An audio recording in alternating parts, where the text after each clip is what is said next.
I don't know. I think we're live. Now we're live. Says All we're right, live. we're live. We're live. Production crew. Right. We are, not only are we the hosts, we're also the production crew, the writers, The actors. the actors. The people that hit the wrong button. What the heck? I had that. Oh, I can press this button. Sweet. I was prepared. Hey, welcome to another episode of the Northwest Brewmeisters. A couple of guys from the Pacific Northwest who like beer. And think you should too. I'm Jamie. Steve. And let's do this. Let's do this. All right, so let's do the news. Let's do the news. And now for the news. We don't have news. We don't have. Oh, but you know what we do need to do this week is read not one but two hot takes, because last week we were supposed to do it and we didn't. From our friends Ben and Trevor down at Northwest Brewer Supply. Right. We didn't read their thing. We missed November's and then we just got December's. So. Well, December's came out right around the 1st. Right. It's been a while. They come out right. In any case, we didn't read it. And we didn't do November's because November we just was off the.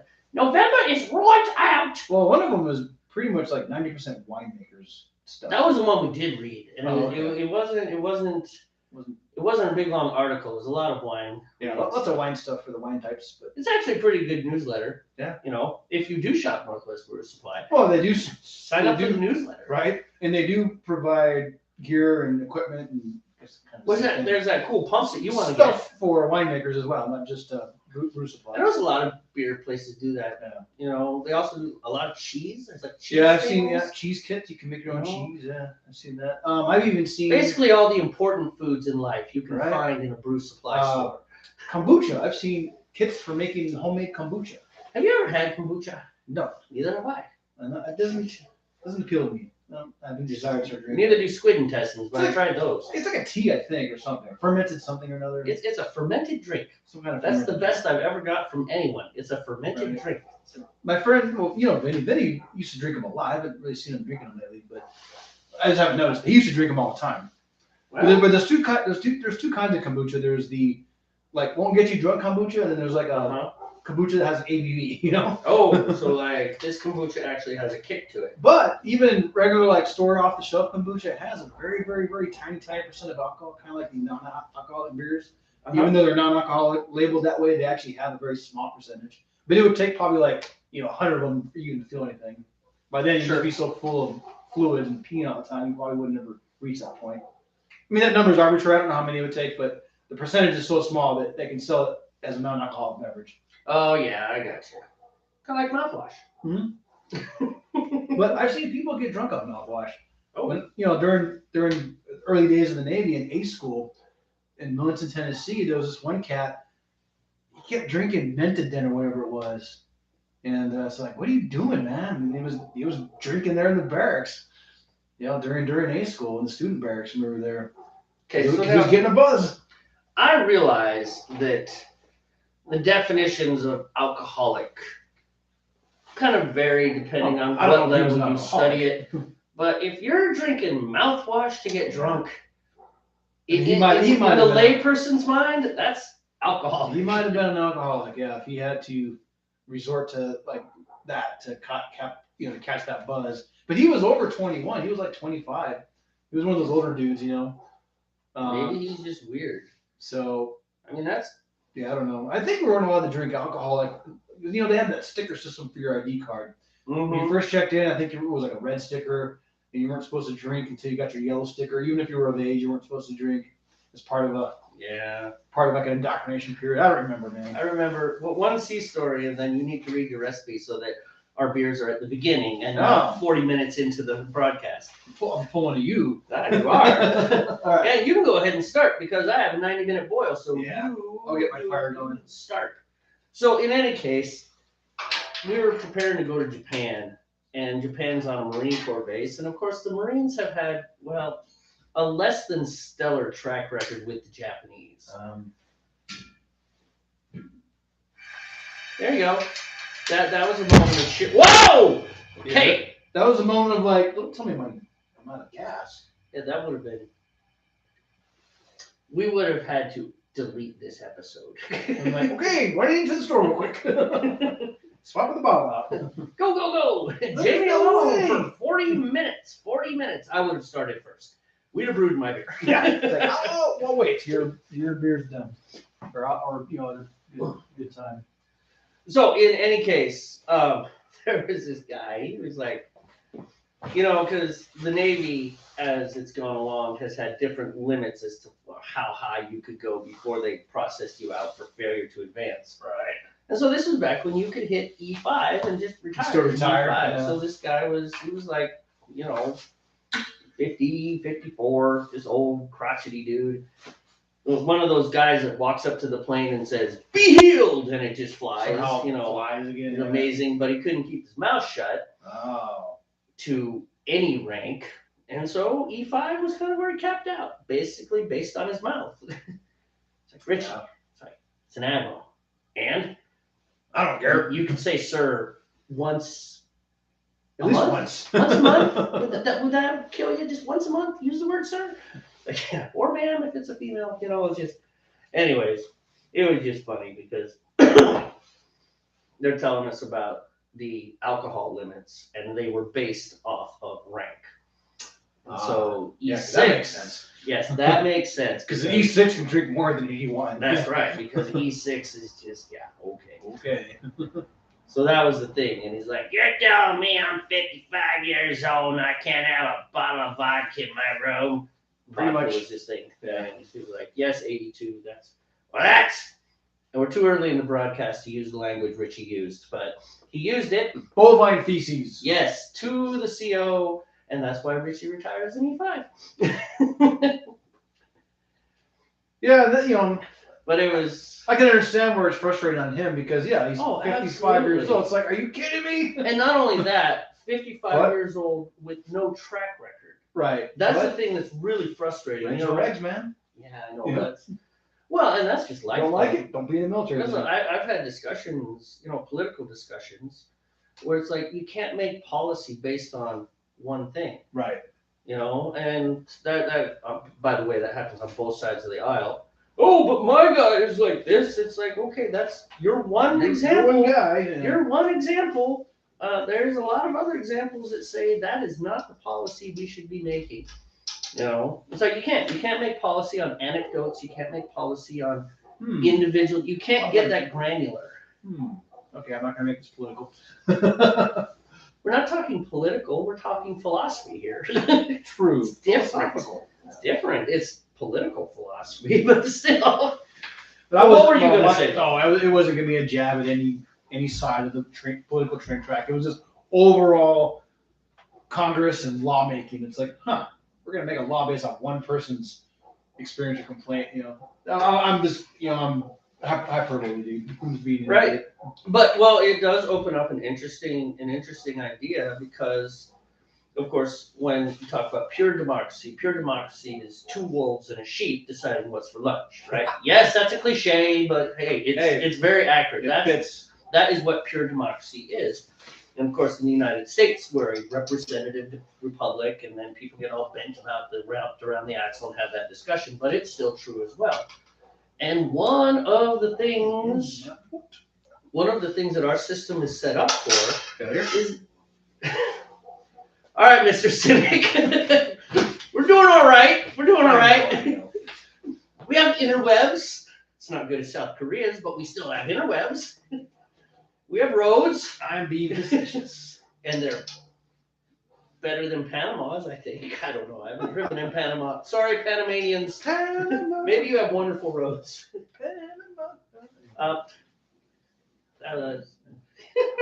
In any case, point being that our system is set up to ensure that the majority does not totally walk over the top of the minority. Oh, gotcha. And excellent places to see where that's had some success is like in racial policy laws. Some I agree with, some I don't, but still the whole concept that we're trying to give racial minorities, some sort of foothold so they can participate in the system. Well, back in the 50s, they were a true minority. Right. And in a true democracy, it was like, you lose, whether you're going all the way back to slavery or wherever you want to go in between there. The point being is that a minority, you have no chance. And then we get around to this whole, but we don't base policy off of one person. It's like, so then you have to ask the question, at what point does the minority become so minor that you have to say, no, we cannot change the entire country based on these few people and their desires, whatever those desires are. Sure. And it's not a question. It's not a question that we could answer in the next 10 minutes or 2 hours. No, it would take years to answer that question. I mean, it would, and Literally, and the answer would be insufficient because eventually what you'd end up doing is you'd put some hard-coded percentage on it. All right, so if it's something would get left out somewhere. If it's less than 2% of the population, then we ignore them. Right. If it's between 2, and when you get that granular, you can't do policy that way either. It just doesn't work. So there you go. Boom. See, look at that. Problem solved. Politics, and we didn't even get controversial. No, we learned that lesson. I learned that lesson. So. I don't know. That was one of our best episodes. 19,000 views. Have you looked at it? I'm kidding. That'd be cool. All right. So now tell them your recipe. Okay. Today I am making a beer that comes from Scotland. I know I didn't do that right, but it's called a Weeeeeeeee, which is just a Scottish ale, or Scotch ale, excuse me. It's a Scotch ale. So what I'm working with today are 9 pounds of some Breeze Golden Light dry malt extract. This is a 3-pound bag. I have 2 more. The potential for boil over is glorious. Oh, yeah. And I'll be adding a pound of corn sugar, also known as dextrose. So this will give the yeast more to eat. Mm-hmm. And my steeping grains are some Special B. I believe it's 6 ounces of Special B, 4 ounces of something. You can look at my phone. I might have that backwards. 6 ounces of Special B, 4 ounces of biscuit, and the recipe calls for U.S. chocolate malt, but I'm using British chocolate malt since it's a UK-based beer. I kind of want to be a little more traditional with it as best I can. Right. My hops. And everything sounds better with the British accent. Right. My hops, the recipe called for East Kent Goldings, which are a UK hop, a British hop, but I'm using Fuggles instead. Which is still a British hop. It's still a British hop, yeah. EKGs, Fuggles, any kind of British hop and is going to work with this. Some of the recipes I came across online were stressing hard, like using a British pale malt, like it had to be British pale malt, just for more, I guess, more of an authenticism to it. But, but since I'm doing, malt extracts, I kind of have to. You have limited control. I have very limited control. So, anyway, so I'm going to put at 60 minutes, I'm going to put an ounce of Fuggles in there, and then at 20 minutes remaining on the boil for a 60-minute boil, I'll put the remaining ounce of Fuggles. The reason you don't put a whole lot of hops in this is a Weeeeeeee is not meant to be hoppy at all. It's meant to be kind of sweet and very malty, actually. Malty and delicious. Kind of a heavy beer. ABV-wise, we're looking 8 to 10%, depending. We'll see what happens, man. So I'm gonna definitely take readings, for this process. So my yeast is, I think it's just Y yeast. I can't remember the number. 1056, I believe. It's in the freezer. For Scottish ale. Is it still in the fridge? Yeah. Didn't you smack it? Oh, it is smacked.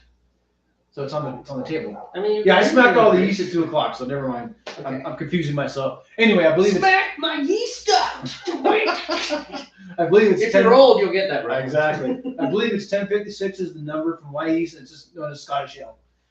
And this time I'm actually going to use a yeast nutrient, which I'm not going to try to explain all the chemistry of it, but in layman's terms, it's like plant food for your yeast. It's just gonna help them live a little longer and work a little longer, and ideally it'll consume more of these fermentables so that the alcohol ABV will be a little higher. And I'm not making a high ABV because I want to get drunk faster.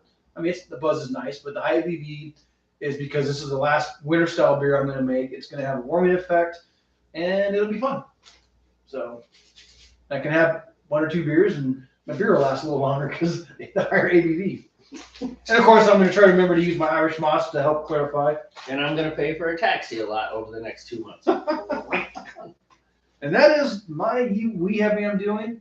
There are tons and tons of recipes I found. Some of them way more complex than even some of the extract recipes I found are way more complex, like using like 90-minute boils, different components. So this is going to be like my baseline for this, and if it comes out well enough, then I might start making some changes to it and make it more my own over the following years as I brew this thing during the colder months. Because it actually ferments a little colder as well. Instead of your 72-degree ale yeast, this one ferments better at 65 and under, between 60 65. So, which I think I'll just keep it not in the house, but I'll keep it in the back office where it stays colder. Yeah, that makes sense. Yeah, just keep it away. I mean, it's a little too cold in the garage this time of year. See, both Steve and I practice like efficiency, so we don't heat our houses in the winter. That way, the refrigerators don't have to work as hard, and our food doesn't go bad. In fact, we don't even have to put it away. We just leave it on the counter. It's fine. Meat stays cold. Yeah. You know, we wear a lot of sweatshirts. All right, my turn. All right, so I also am making a Scotch ale. Steve's is called a wee heavy because it's, oh my gosh, that's a lot of sugar that is going into that beer. That's like 10 pounds. I mean, you've got what? 9 pounds of dry malt plus a pound of dextrose. Yeah, I mean 10 pounds of fermentables going in there. Going for the alcohol, and there are 3 levels, as if you read the description of the video here. There's 3 levels of Scotch ales. There's Scottish, Scotch, and wee heavy. I think Scotch ale is actually the lightest. Scottish is in the middle, and then wee heavy is, yeah, you don't drive after you drink one of those. Yeah. Oh man, my phone shut off. I imagine drinking a wee heavy with a big tankard, and kind of a Scottish style hunting lodge with plaids and stuff. Plaids. It's warm and cozy in there. And, oh, you're not Go ahead, be a little more stereotypical there. You're wearing a kilt. You just offended everything north of London.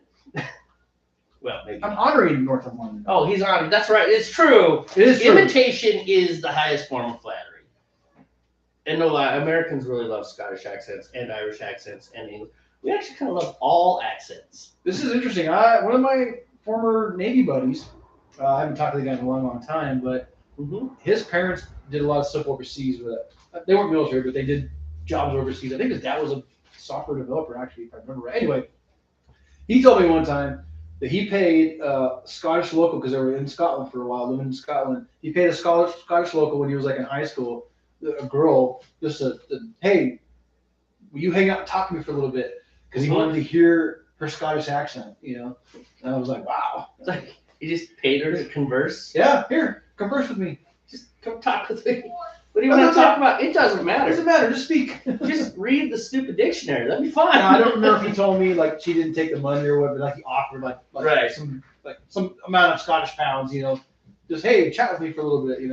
That is kind of funny. In fact, it's really funny, but kind of weird too. I need to start stabilizing. All right, so let's go through mine. So I'm using 1275 Thames Valley Ale yeast, which I chose for a reason. Thames Valley, so another UK yeast. Sure. Most of these beers come out of the UK. Like most of just the whole concept. There's a lot of UK ingredients. English, British hops, English, British yeast. It's because they did it right, man. Apparently American chocolate. The Brits make a lot of cool beers. How did Germany get to be like the place where we think of with beer? I think because of Belgium. Somehow I think Belgium's tied in there. All right, I guess. I know Belgium's not Germany, but Belgium and Germany are together. I'm just thinking, when you think of amazing beers, it's like, I really like stouts, English. Well, I like porters too, English. Right. I like these ales, English. I like Russian stouts. Maybe because Germany, because beer making was literally regulated by the monarchy and the government and the whole Rhine. Pick a century, whoever was in control regulated beer production. 16th century is when that stuff. Right. Yeah, it was like early 16th century. Right, come on. Yes. Anyway, so 1275 Thames Valley Ale yeast, 2 ounces of Centennial hops at 60 minutes. 1 ounce of East Kent Goldings at 10 minutes. I'm doing a pound of Caramel 120, 2 ounces of roasted barley, 4 ounces of Special B, 4 ounces of Caramel Munich. I'm going 4 ounces of cherry smoked malt. Give it a little smoky flavor. Should be fun. There are some Scotch ale traditionalists that will not like me for that. Do you have any smoked in yours? No. Yeah. No smokes in mine. I read some things when I was building this recipe long ago. I read a lot, I overthink my beers.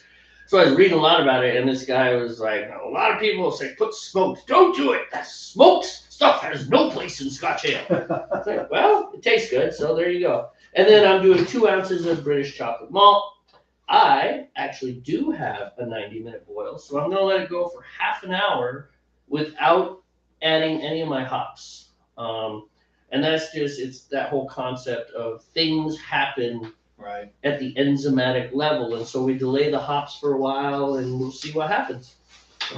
So that's where I'm sitting.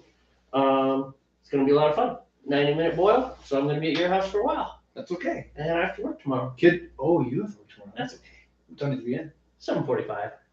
Oh. I can stay here till midnight, no problem. I was gonna say, well, at least where we're at, the holiday vacation is in effect, so kids are out of school for the next few weeks.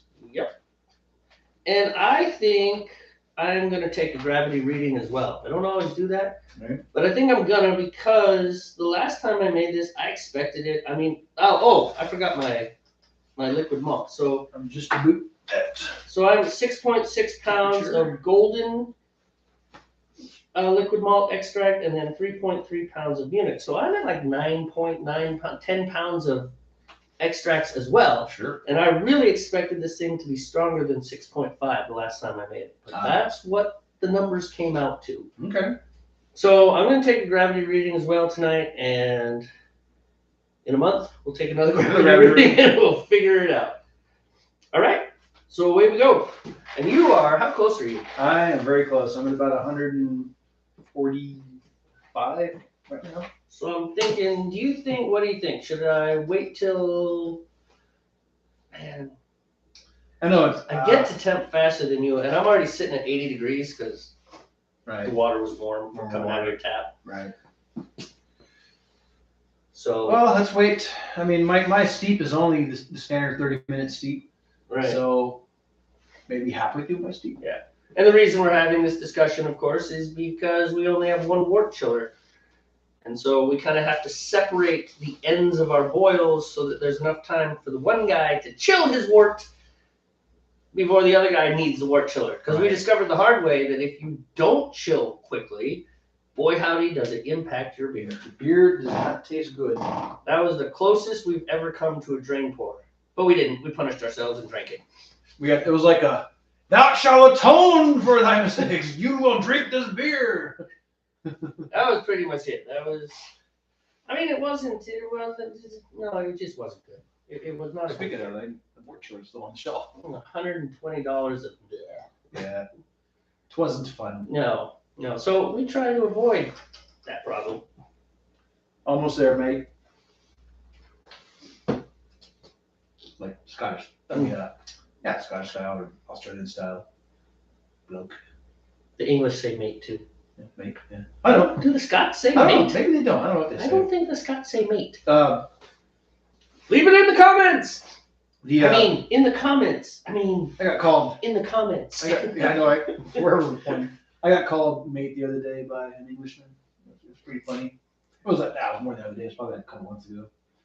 Because crap me out because I don't hear that all. Well, of course not. The American equivalent is man. Yeah. What's up, man? Hey, man. All right. I think I'm at almost there. Almost there? Yeah. Oh, you missed a lot, man. You actually did. We talked about philosophy. Oh, and Nate, is Nate here? Yes. Oh, welcome, Nathan. Welcome, Nathan. It's okay. You can watch it on the replay. You didn't miss much. So we introduced our beers. We danced the razor's edge of politics. We're actually talking about. We did talk about philosophy. It was I thought it was interesting. It was interesting enough that it was worth talking about. But what you did not miss, my friend, is you did not miss the reading of the hot breaks, which is what we'll do. And now it's time for the hot break. Sent to us from Ben and Trevor at Northwest Brewer Supply.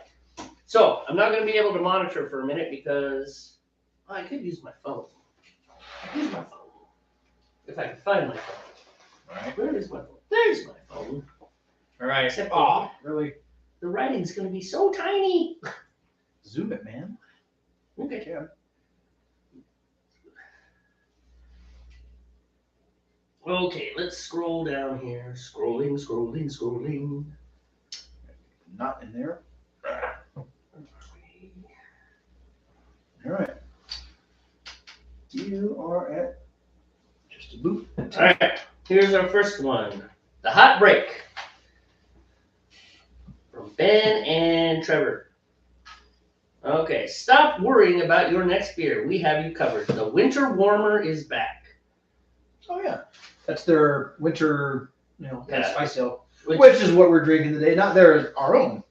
It's true. Actually, we'll talk about that after the read. We should have got this because they actually make good beer. I mean, their kits are good. They turn out well. That's all right. So, Volume 3, Issue 11, November 1st, 2022. Submerging the sack. Okay.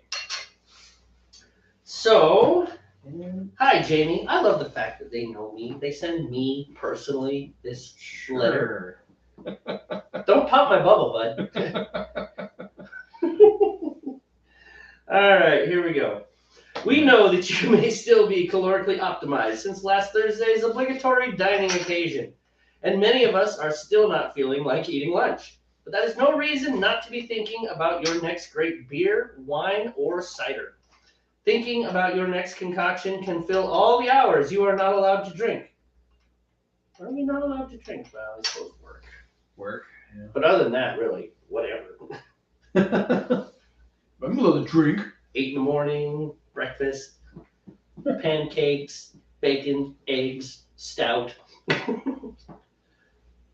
Breakfast ale. All right, so this month we are bringing back an old favorite for the season. The Spiced Winter Warmer is back. Go ahead and brew it now because the end of winter is nowhere near here. Come January, you can sip on the 7.6 Spiced Belly Warmer. Yep, that's pretty heavy. You may want to brew enough to get you through until March. By the happiest of accidents, we ended up with some extra yeast from Weeeeeeeeee's seasonal collection. What could have been just another sale turned into a Bob Ross moment in the brew house. Happy little accidents. Be sure to read about that in A Tale of Two Loggers below.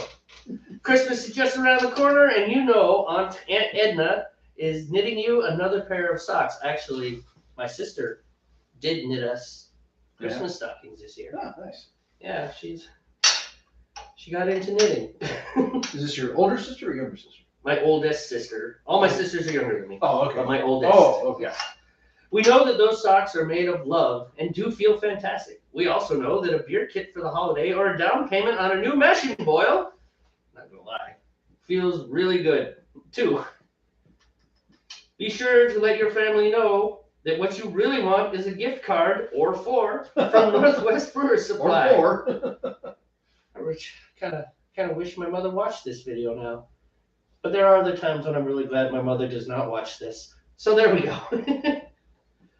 Dad, you heard it here. That's what I want. You can use this email as a script if you need it. It's going to sit here in your inbox forever, so you might as well use it, friends.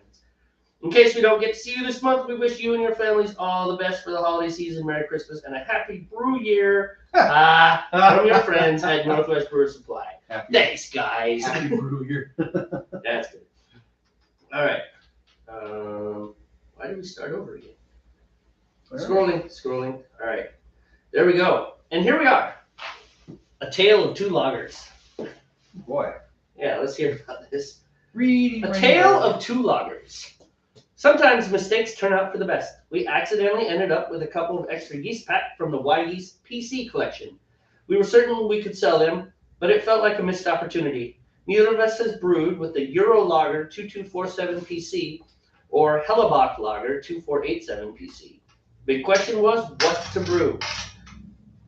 Now, one of the reasons I like reading the Hot Break, beyond the fact that it's a fun thing to do, is that sometimes in these things there's like little nuggets of wisdom. Oh, sure. Like the whole idea that like if you make a light beer, it's not just as simple as reducing your malt. Because you have to figure your hops in there too. And sure. It's like you use this much hops for this much malt. Well, you cut the malt in half. You could use the same hops, but you might want to reduce your ratios. I read that in one of the Hot Breaks, and I thought that was interesting. And it's something we could follow up on in the future, is figuring that out. The European lager description list aggressively hopped lagers, while the Hellebuck strain produces a full-body, malt-forward beer. We may not have written about this in the past, but we love to brew 10-gallon batches and try 2 different yeasts. Yeah. They've actually talked about that a lot with us when we're there. Yeah, He's mentioned that a lot. And we've sampled some of that stuff, and yeah, there are differences. This approach always produces some interesting flavors and shows us what differences each strain brings to the party. With this experiment, we struggled to find a beer style that fit both descriptions. We decided that something based on a Negro Modelo clone would be a good starting point for both strains, if for no other reason than Negro Modelo is what we want to drink in this kind of weather. All right? Yeah. Have you had that kind of beer before? Yeah. It's good. Black Modelo? It's yummy. As opposed to the other Modelo? Yeah. Yeah, I do. I like it. I like it too. If you want to see the recipe, you can check it out on Brewer's Friend, and there's a link right there. First tasting. At the time of this writing, we have just kegged the batches, and early taste tests are in. We could have waited to talk about them after they had lagered a bit more, but the early samples tasted so good that there's a good chance there won't be anything left to write about next month. Been there, done that. When we tasted the 2 beers, the descriptors provided by Y Yeast were spot on. The European lager produced a crisp amber lager with a final gravity of 1.008, which is what you would expect with an average attenuation of 77%. If we had chosen a heavier-handed hop addition, we are certain that would have been a drool-worthy beer. And see, there's that whole thing about your hops aren't separate from the rest of your ingredients. It's like you did this kind of, in our case, you did this kind of extract, you might want to choose this hop type deal. And that's just something, we're just at the beginning of the rest of our lives. So eventually we will master this and then die. The nose has a slight sulfury aroma that is quite pleasant in this beer. Clarity is good for the age of the beer, even though the strain is rated low on flocculation. For those of you... Oh! Peter's here! Hello, Peter! Bedtime beer. Bedtime viewing. Sweet.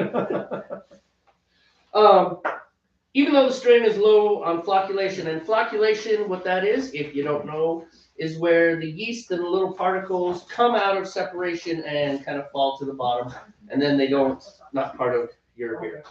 So, on to the Hellebuck Lager. Is a completely different beer.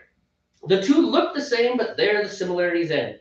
The Bock finished out at 1.013, and you can taste the differences those 5 gravity points make. Again, the descriptors provided by Y Yeast that you can read below are accurate representations. Here we have a much fuller mouthfeel that accentuates the malt. This beer drinks like good bread tastes. The clarity is identical to the European lager, though the Hellebuck is medium flocculation, so that's kind of interesting. And that probably has something to do with their brewing process. Final thoughts. If you have temperature control in your brew house, and I do, you will need it, as these 2 lager strains have a tight fermentation temperature range of 48 to 56 degrees Fahrenheit. Lagers are harder to brew, and they're not as interesting as ales. Ales don't seem to care. It's like, yeah, just throw the yeast in there, kick me in the corner, keep me dark, and something cool is going to happen.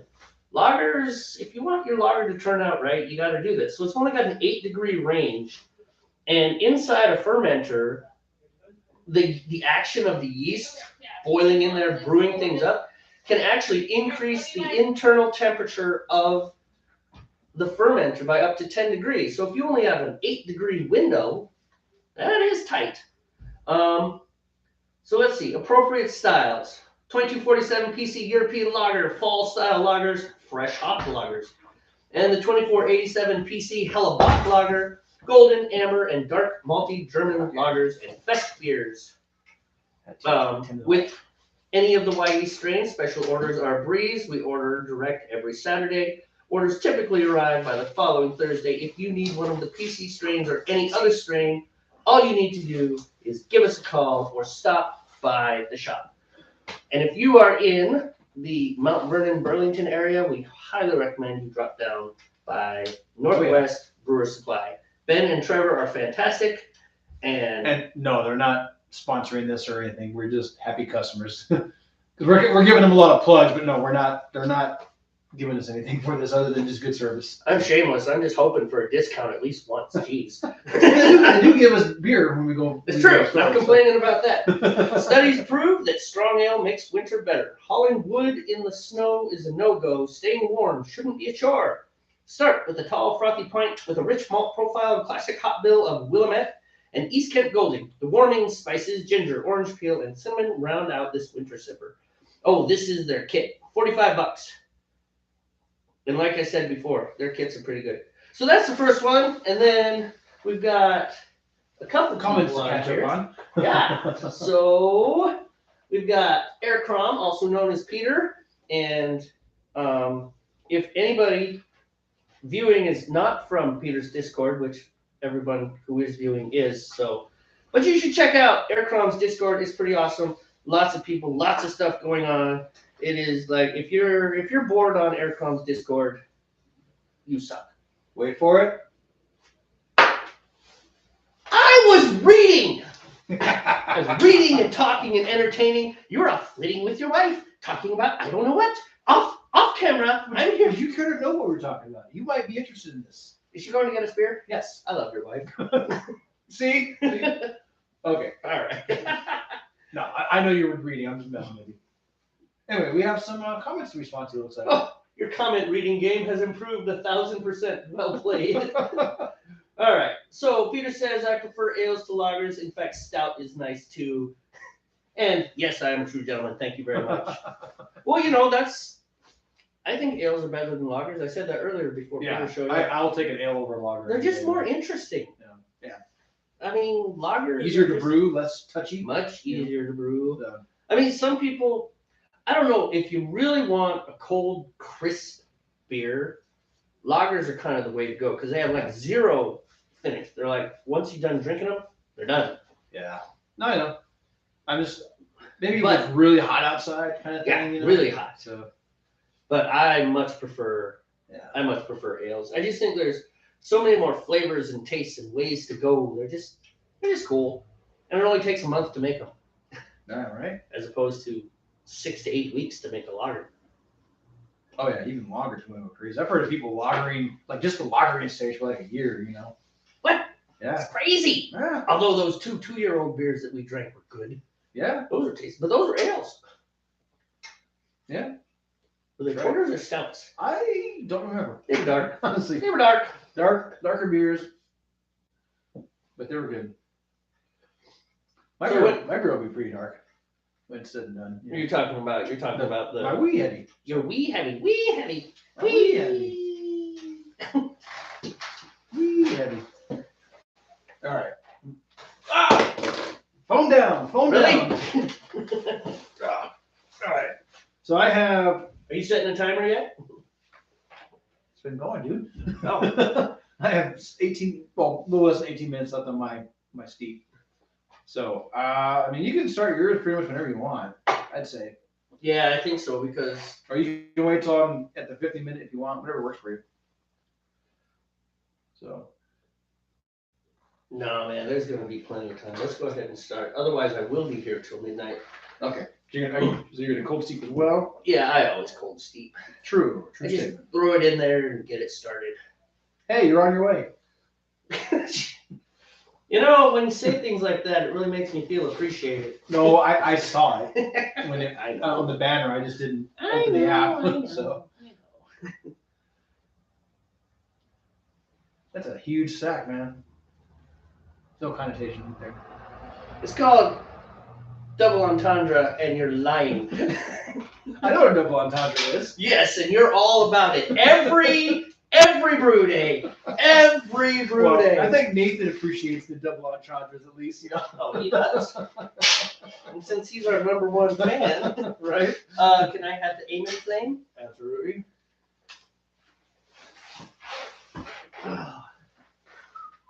Fun fact, I have a beer made by hand by... Seriously. How'd you get a beer made by Paul McCartney? I didn't even know Paul McCartney made beer. I didn't know that. That's crazy.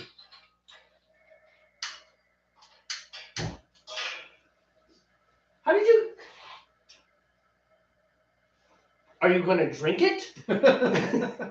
Wait, what do you do with that? I mean, because then you could drink the beer made by Paul McCartney, and then, really, Bailey? Come on, Bailey. Ladies and gentlemen, my daughter. And then you'd have a bottle that once upon. What are you doing? Losing track of my spoon. Most professional broadcast this side of the Columbia River. Then I got a bunch of little fibers in there. It'll come out the strain. That's Yeah, right. eventually it'll come out. Or maybe you'll have just like a chewy beer. So seriously, what are we going to do with this beer? I say drink it. I really do say drink it. Your daughter loves you. I know.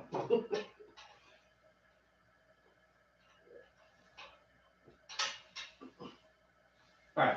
Okay, here we go.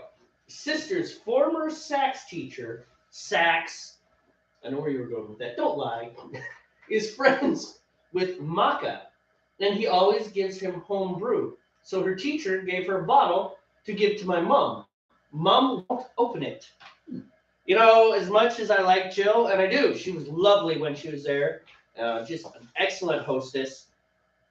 There's something wrong upstairs. You gotta drink the beer. Drink the beer. I'm sure she can get another one. If you want, I'll go. Doesn't Paul spend time in LA? I'll go down. I'll talk with him.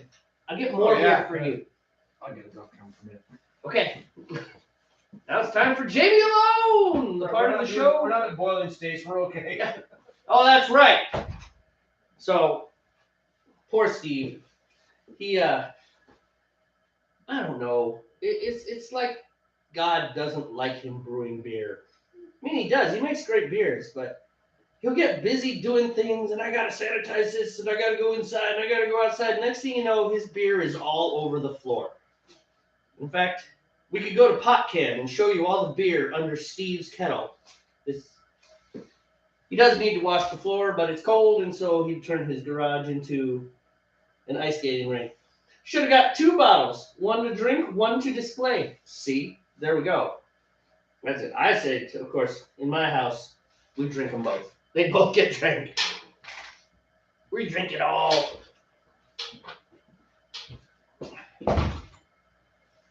Okay. Had to have a chat with the wee one there. It's okay. You know. No. I wasn't. I didn't scold her. I said, I just told her, hey, it was funny for a couple minutes, but you can't keep. Well, that's something you learn. Playing to the camera, you know.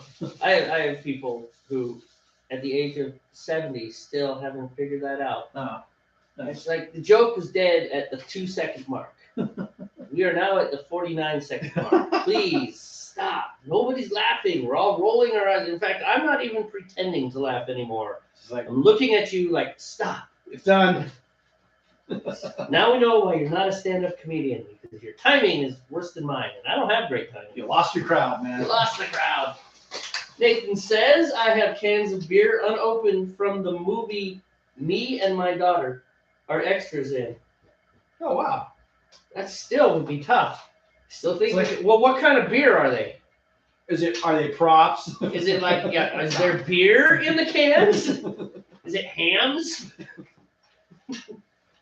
Hams, the beer refreshing. Hams, the beer refreshing. That's getting a little warm. I didn't realize how racist that commercial is.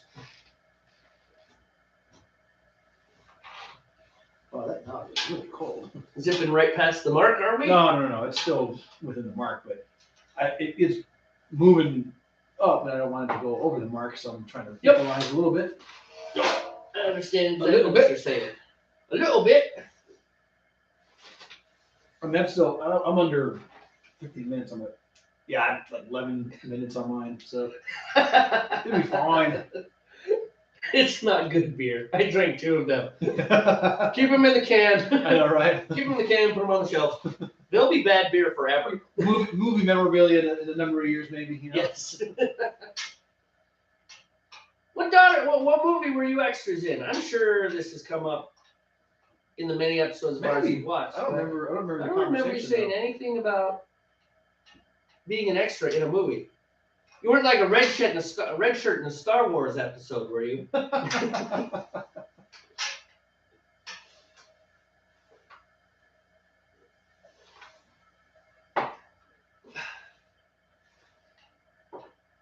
right, you keep controlling yours. I'll go pour us more beer. Okay.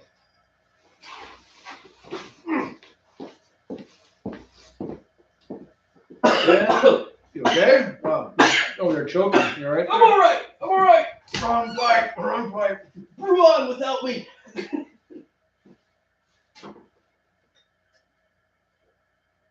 Well, I can't see if anybody's writing anything, so I'll wait till you get back. All right, I'm doing fine on time.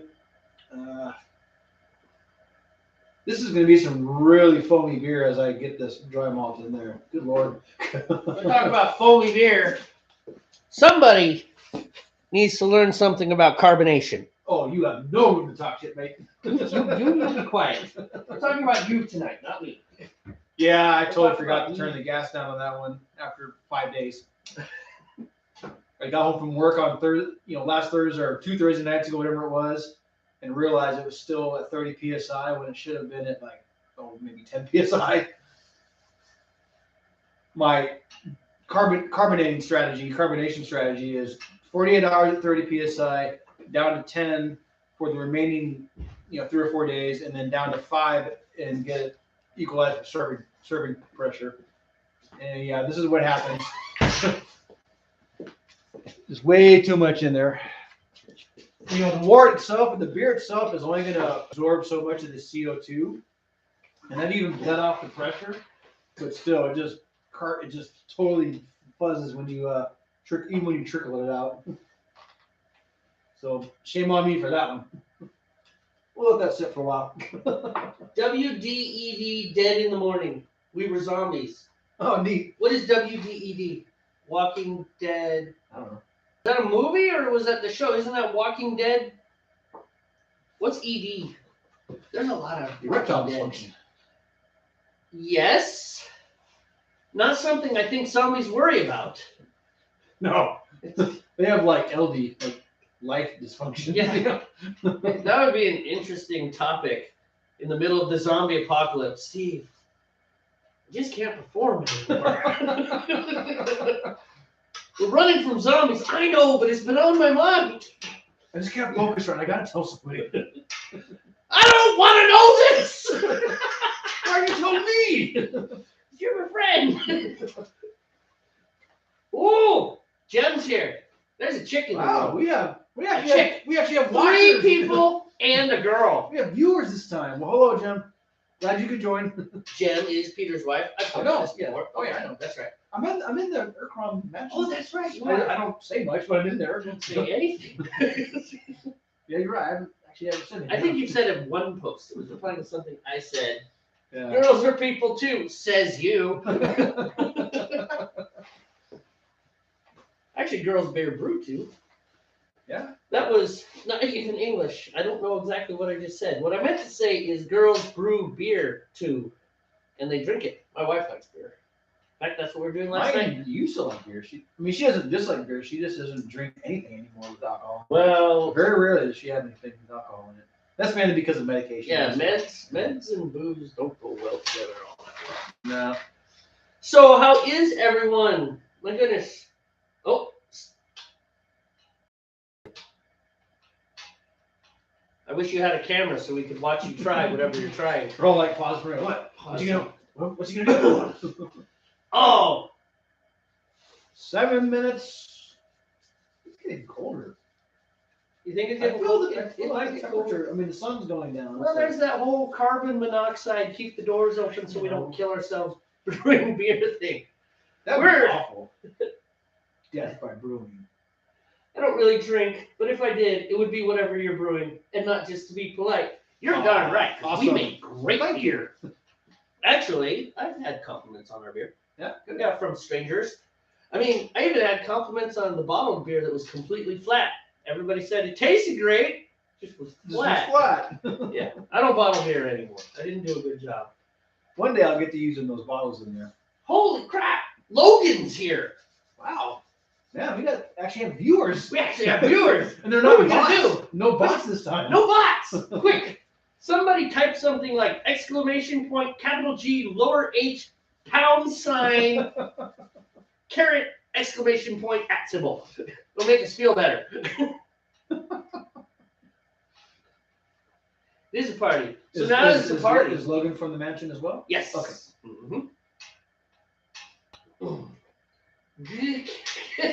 Thank you, Jam. Oh, you are real. Carrot. All right, I have about 5.5 minutes left on my steep. So, awesome. You have 5 minutes left, and then you're going for boil.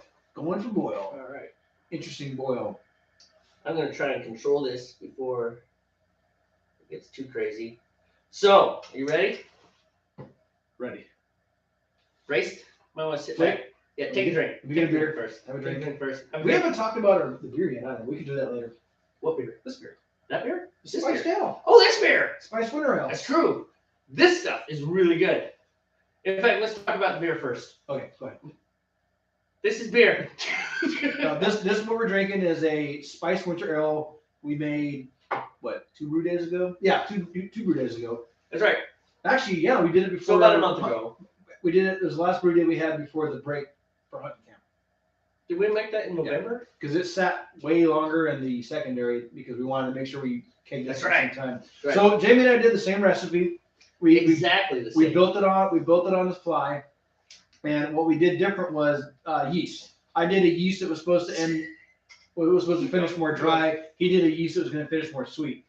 In the end, they kind of taste the same. Exactly. I didn't notice the difference. Well, you know what I think the thing is so when Ben and Trevor do theirs, they put them in the same fermenter temperature control. They brew a 10-gallon batch and then split it into 5-gallon sub batches and then use different yeast on it. So right, it's the same, but they're getting the same wort. It's exactly the same temperature too. Right. I was thinking. I mean, we were really close on the same board. boils. I mean, but yours was in your house, and yours was at that one time you said, I think you said 68.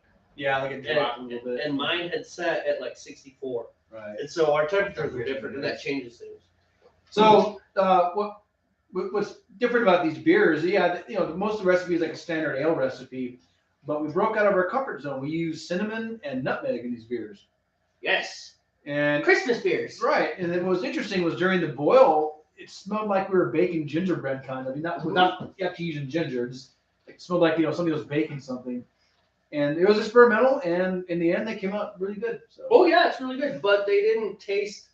There's not like this huge difference in taste between the two beers. They're almost. No. They're Mine was supposed close. to be less sweet. His was supposed to be more sweet, and they didn't really make much difference. So. I think mine's a little more sweet. It is. Yours is a little drier than mine. It is a little bit, but not as much as I was expecting. Right. All right, Steve. So yeah, tell me. That was a good conversation. Let's go to the comments, my friend. Okay. All right, Steve. So when last we visited the comments, Logan was saying all good. Ended up playing Terraria for like 2 to 3 hours. Aircrum says 6 people almost Busker famous. I am Busker famous. Just because Busker's gone doesn't mean I'm not. Thank you very much. All right. Jem says I came for the beer. I stayed for the 2 very cold people. Yeah, that was true. All right. And then 2.5 minutes on mine, by the way. she says Ben and Trevor don't know. They don't know yet. We happen to know they actually watch the replays occasionally. And then Jem follows up with, who are Ben and Trevor? Aircrum's like, what's the temperature there, Jamey? 40-ish, maybe a little colder. Maybe a little colder than that. Hold on. Obviously.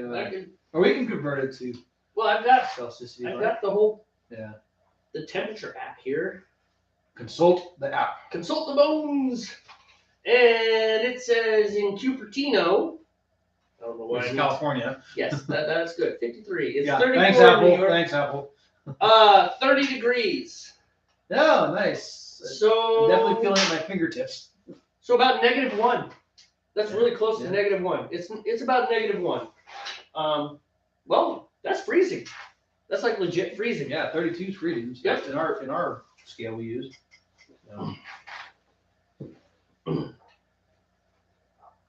Oh, okay. So Temperature is about -1. Why do they look like they're in the You Can Call Me Al music video?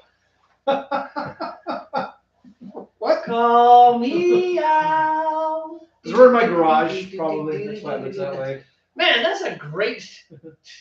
Thank you. I love that song. Have you ever heard that song? You've heard that. Paul Simon, Call Me Al.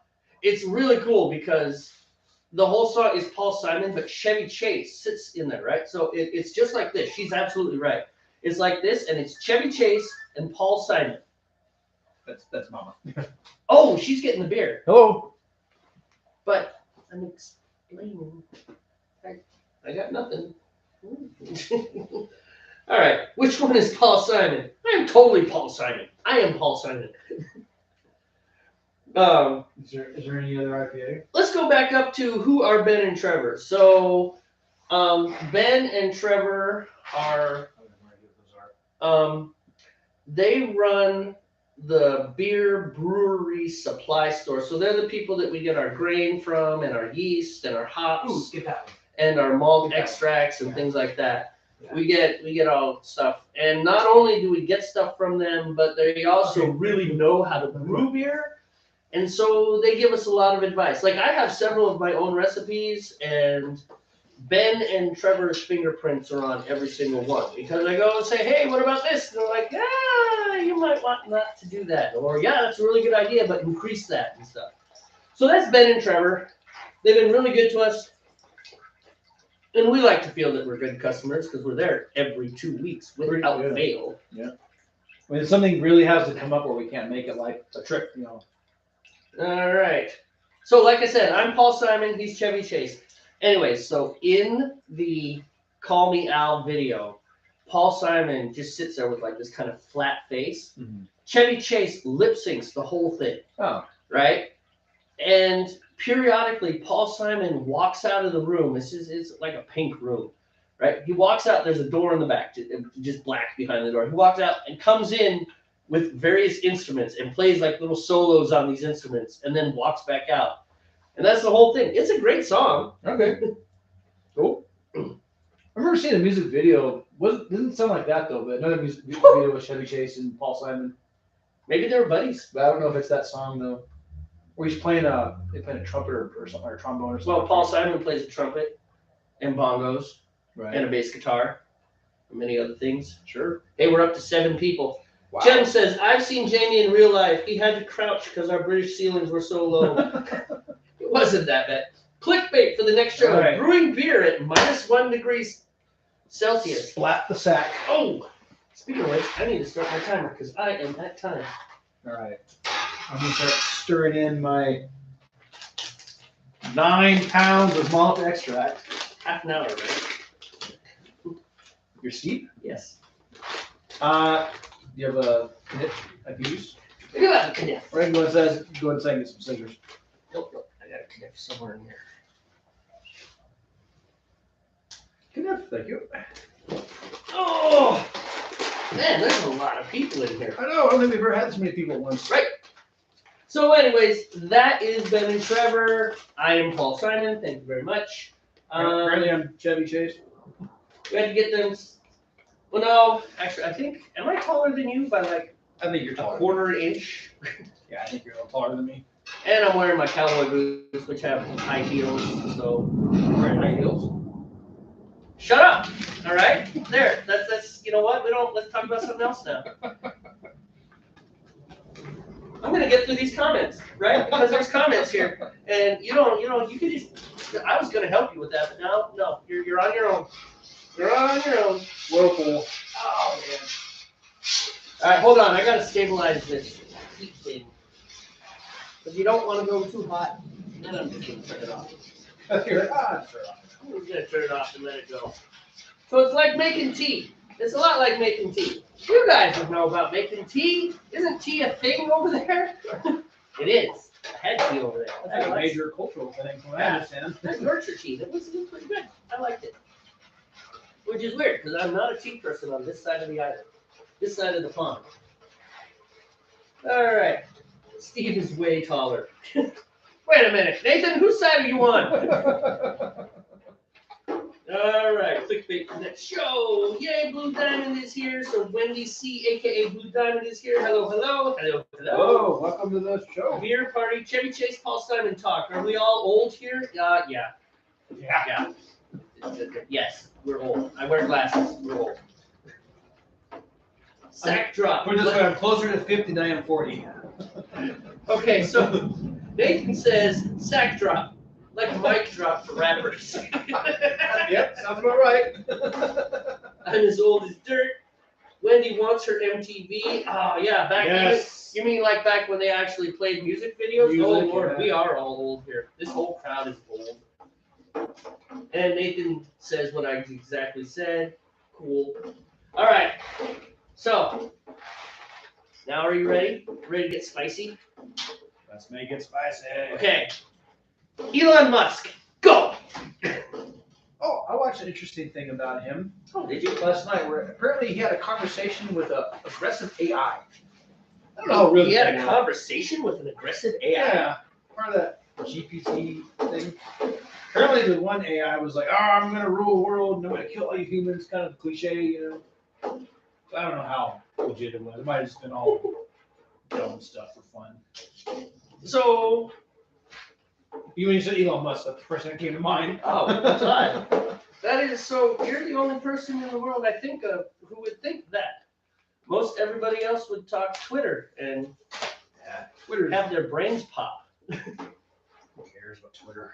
No offense, anybody's a big Twitter fan. Just me. I don't know. Anybody here do Twitter? I do Twitter still. Well, I mean, I guess what I mean is all the redundancy there. There's all the dumb hype about it right now because of the stuff that's in the news about it. And Well, it was really interesting. There's some interesting things. So, of course, some reporters decided to. They reported on a website called Elon's Jet. Elon's jet. Elon's Jet. And this website tracks Elon Musk's private jet. Why? Because I don't know. Oh, you still have to know. But, I mean, it was a rhetorical question. But it's just like, yeah, who cares? I agree. So anyhow, these reporters were doing a thing, and Elon Musk got really upset about that, and he banned a bunch of reporters. Yeah. And so I was in this thing. Twitter has this thing called Spaces, which is like people, which is a lot like this. It's like a live stream, but it's like, yeah, you don't need that anymore. You? It's like a live stream, except on Twitter, and there's no video. So, real quick, to catch anybody up who is not quite sure what I'm doing, I'm adding dry malt extract into my essentially giant bucket of tea here.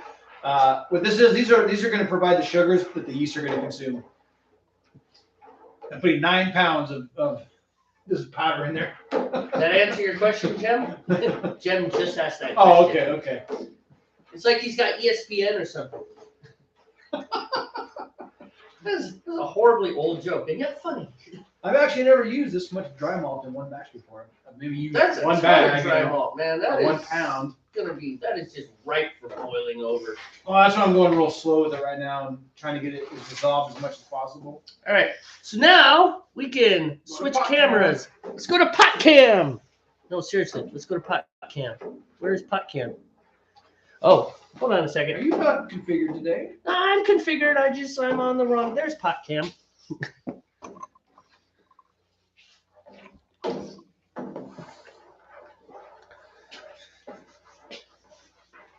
It's got like flour, but not.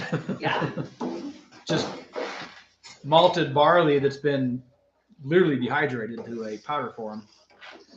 So, in answer to Wendy and Jem's question, basically, that powder that he is making, when we make beer, they really do. It is grain tea.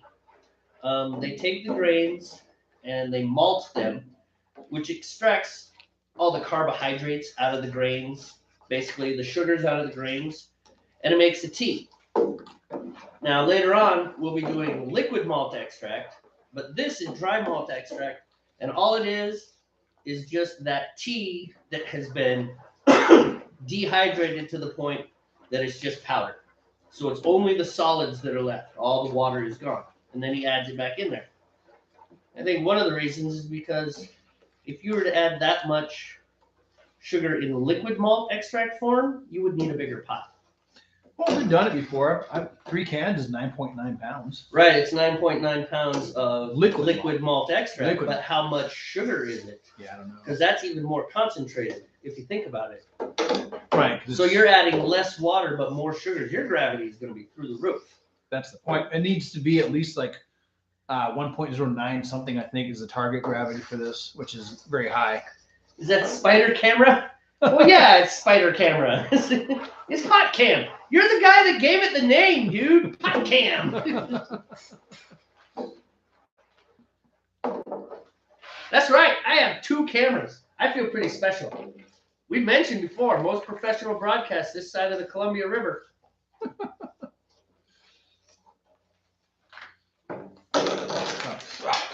Just fluff myself. I grabbed the bag and it blew like flower wood blew out of it. So getting back to Elon Musk, anyone who's followed anything, of course, knows there was the whole complaints from conservatives in America on Twitter and how they were getting banned and stuff. Well, Elon bought Twitter. Now it's a private company. It's not even public anymore. He owns it. Whew, And it's kind of turnabout as fair play, except now it's the people that he doesn't like talking and he can't, he doesn't. So a lot of people are upset about this. So I'm in this spaces thing, right? Let's go back to regular cam. Regular cam. Oh, there's the butt end of pot cam. We'll go ahead and move that out of the way. Production crew in full swing. So they're having this discussion complaining about the fact that they got banned from Twitter. And what they did was they talked about his whereabouts and then they provided links to this Elon's Jet website. I don't know all the super close details. And the one thing that they really mentioned is like, look, everything that we talked about is public information. You can go to flight logs and find out where this aircraft is. Right. That is something that is publicly available. It always is. One more back. Right? Hanging in there? Hands getting tired. So it was, and I think they kind of had a point. But the big thing that I was interested in was it's like, yeah, it's public information, but you are really calling attention to it. And I guess one of Elon's kids was in a car somewhere and someone was able to find them via social media, like find their car. Well, why don't we take these people and track their parents or their grandmother and see how they feel about it? See, and there was a guy jumped on and said, how would you feel? And of course, a lot of these guys are reporters and they're like, well, that has happened to us. And it's like, well, okay, so there you go. So I'm getting to the more interesting point of this because we could get dangerously political if we go too far with this one. Yeah, I know. So Elon Musk himself showed up and he defends himself, right? He's like, I didn't like it. And he said a couple of things that were very, really interesting. Number one, he said, in his mind, doxing and posting a link to a site that allows you to dox are exactly the same. And the real interesting one, and faces because they're all journalists, right? He said journalists are, when it comes to like the media spaces and typing and doing things, they're allowed to do things that other people aren't allowed to do because they're press. Right. And it's like, You get access to certain things. yeah, it's new. But here's the really interesting thing. So when Twitter was under Jack Dorsey and it was a public company and it had a board of directors, et cetera, nobody really knew how people got banned. It was like an algorithm or something like that. You want me to help you there, buddy? No, that's not the problem. It's my gripping the spoon making my hand tired. So anyways, this spaces thing is going on, right? And I'm listening to it, and I'm listening to these people complain about, it's not fair that you kicked this off Twitter. Part of me is going, that's exactly the same thing that the conservative people were saying when they were getting kicked off Twitter. But here's the really interesting thing.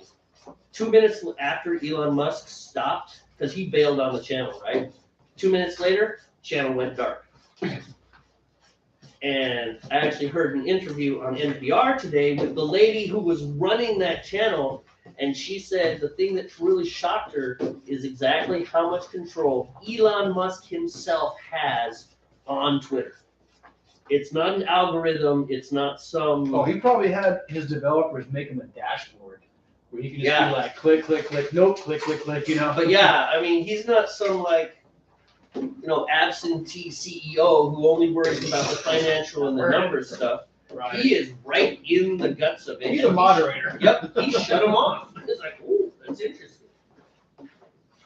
All right, so let's go back to the comments. Back to the comments. Here we go. Lord. PotCam, I thought we were making beer. Thank you. Yes, we're making beer. But the level of maturity in here belies the age. Let's have some fun. Yeah, okay. So, okay, good Lord. all right, so now we have PotCam. This stream is leveled up. Thank you very much. So wait, is this tea keto? No. Not even remotely. It is like the anti-keto. This is not any diet friendly. There are more carbs in this than 6 loaves of bread. I mean, it might be vegan if you think about it, but Oh yeah, it's vegan. there's no animal products in it. These are animals.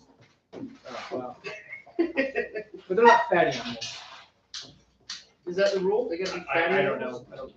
I don't know what the vegan rules are, honestly.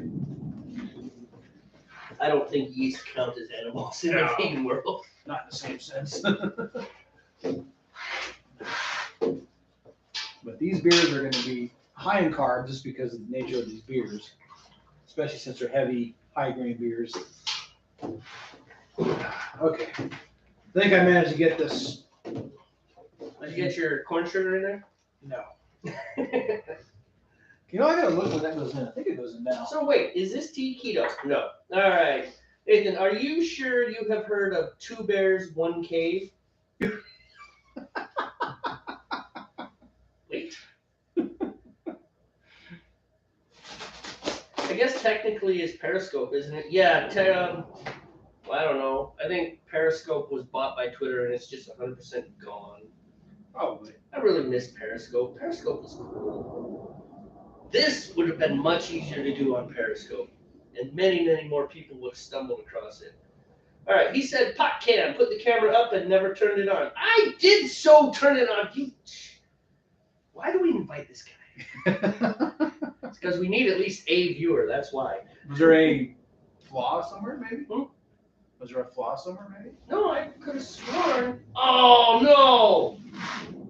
Darn it. I didn't choose OBS live camera. Oh. So what were they getting? Was a black screen or something? No, they were just getting the back end of the camera. It never came off of me and you. Oh. And it never will. All right, PotCam will not be making an appearance this time around unless I pick up the laptop and walk it over. We need a damn production crew. No, we just need to stay on top of what we're doing. Thank you. Thank you. Because I can't hold it and get. That's fine. You're good. We got it. Jade Nicole says, did you hear about Elon's 12-hour poll asking if he should step down? Apparently he's auto-banning everyone who says yes. That's funny. Pendulum always swings. Erkrom, are you just saying random phrases? Chuck up a big whisk and a drill would save your arm. There you go. Okay. I know, right? I'm going to put my corn sugar in there.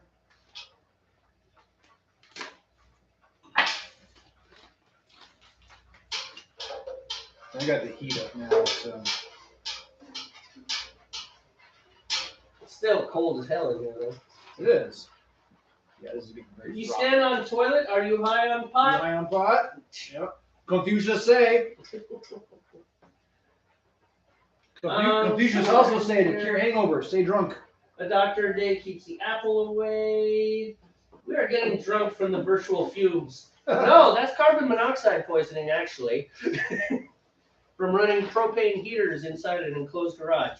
Which we have doors open, so we're not And that's why it's cold. putting ourselves in danger. This back window's open and the garage door's up about a foot or so, so it's creating like a cross breeze, if you want to call it that. Just point out facts and it sounds like words of wisdom. Let's see here. Gem was something. There's a.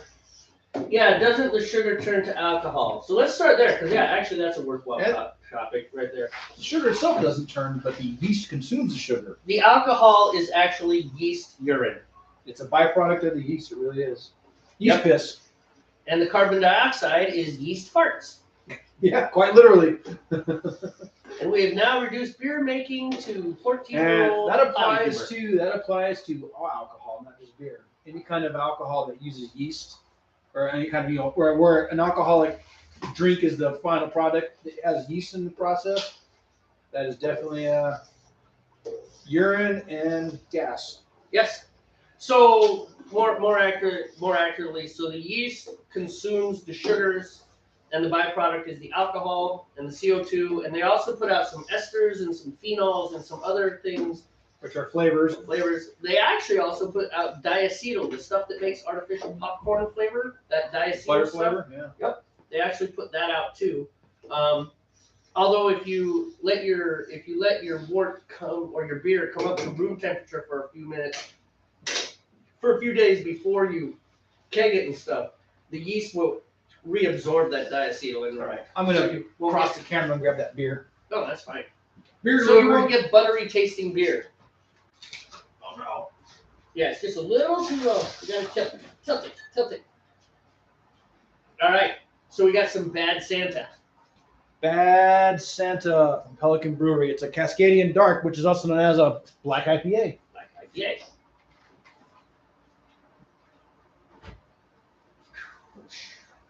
All right, you load these up. I guess I gotta go inside for a second. We're back to science. We all get A's. If you read the comment, I said that already. Dude, there's a lot of comments. We've never had this many comments. This is crazy. There's too many comments. I'm overwhelmed. Steve, I can't take this. I need another beer. Oh, look, a beer. Never mind. I'm good. Bio. This is why they say you're pissed when you're drunk. No, that is an English thing. We do not say that. All right, so, ladies and gentlemen, this happens all the time to us. Steve leaves to do something, saying, oh, I'm far, far away from boiling. And then his pot boils over. So here we are. I'm way over here. Steve has left, and he is on his way to boiling. Freaking jet engine underneath that pot, ready to go. I'm going to move. Because I always feel guilty when his beer boils over. I moved. Do you know why? It barely started. That's what we say. And then beer all over the garage floor. And we have a mess, a sticky floor again. And then you're mad, justifiably so. Not mad that the floor got sticky, mad that the boilover happened. Yes, I know. It's quite infuriating, actually. And we have to shut the camera off because I don't think Jem is old enough to hear the words that you use. Because expletives, because I cuss like a sailor? Yes, because we go from not rated for children to, like, probably breaking some rules. Usually PG-13. You know. However, your one buddy, he took it to like NC-17. Oh, man. I had this sailor buddy. He was from church. And the guy just kind of needed a friend. I'm like, yeah, come on, hang over. That's kind of a contradiction. He's from church, and he's cussing like that. Well, yeah, there's all types in church. Yes. So anyways, yeah, it was an F-bomb a minute with that guy. Jim's his name. Jim, that's right. I should send him a text message. Not your country, of course, the bird. Let's see what we got going on here. So apparently, why can't one vat be beer and one be turkey? What in the world are you people talking about? Turkey there? fryer. Yes, I know. They're talking without us, though. Oh. We already have turkey. In fact, Wendy finally used up the leftover turkey from Thanksgiving. Okay. Which is the third Thursday in November, for those of you who are English. Thanksgiving, third Thursday in November. Right, resetting my timer. when my boil starts. Wow, that is so frothy. The fumes are getting to us. Brewing their own beer and drinking shop bought beer. My confidence is high. No, my friend. No. This beer is This homemade. beer is ours. I It's didn't know. just I didn't we know how ran much out. beer I had left. I was afraid we were gonna run out, so I had my wife pick up a 6-pack of some beer. Because we're professional drinkers. We Yeah. drink a lot.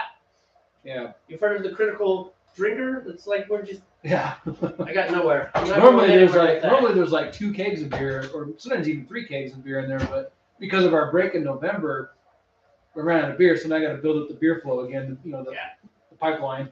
I went out of town. We didn't brew enough beer, so now we got to kind of catch up. That sounded good, sweetie. Yeah, that's yeah. It hit my toe. You okay? No.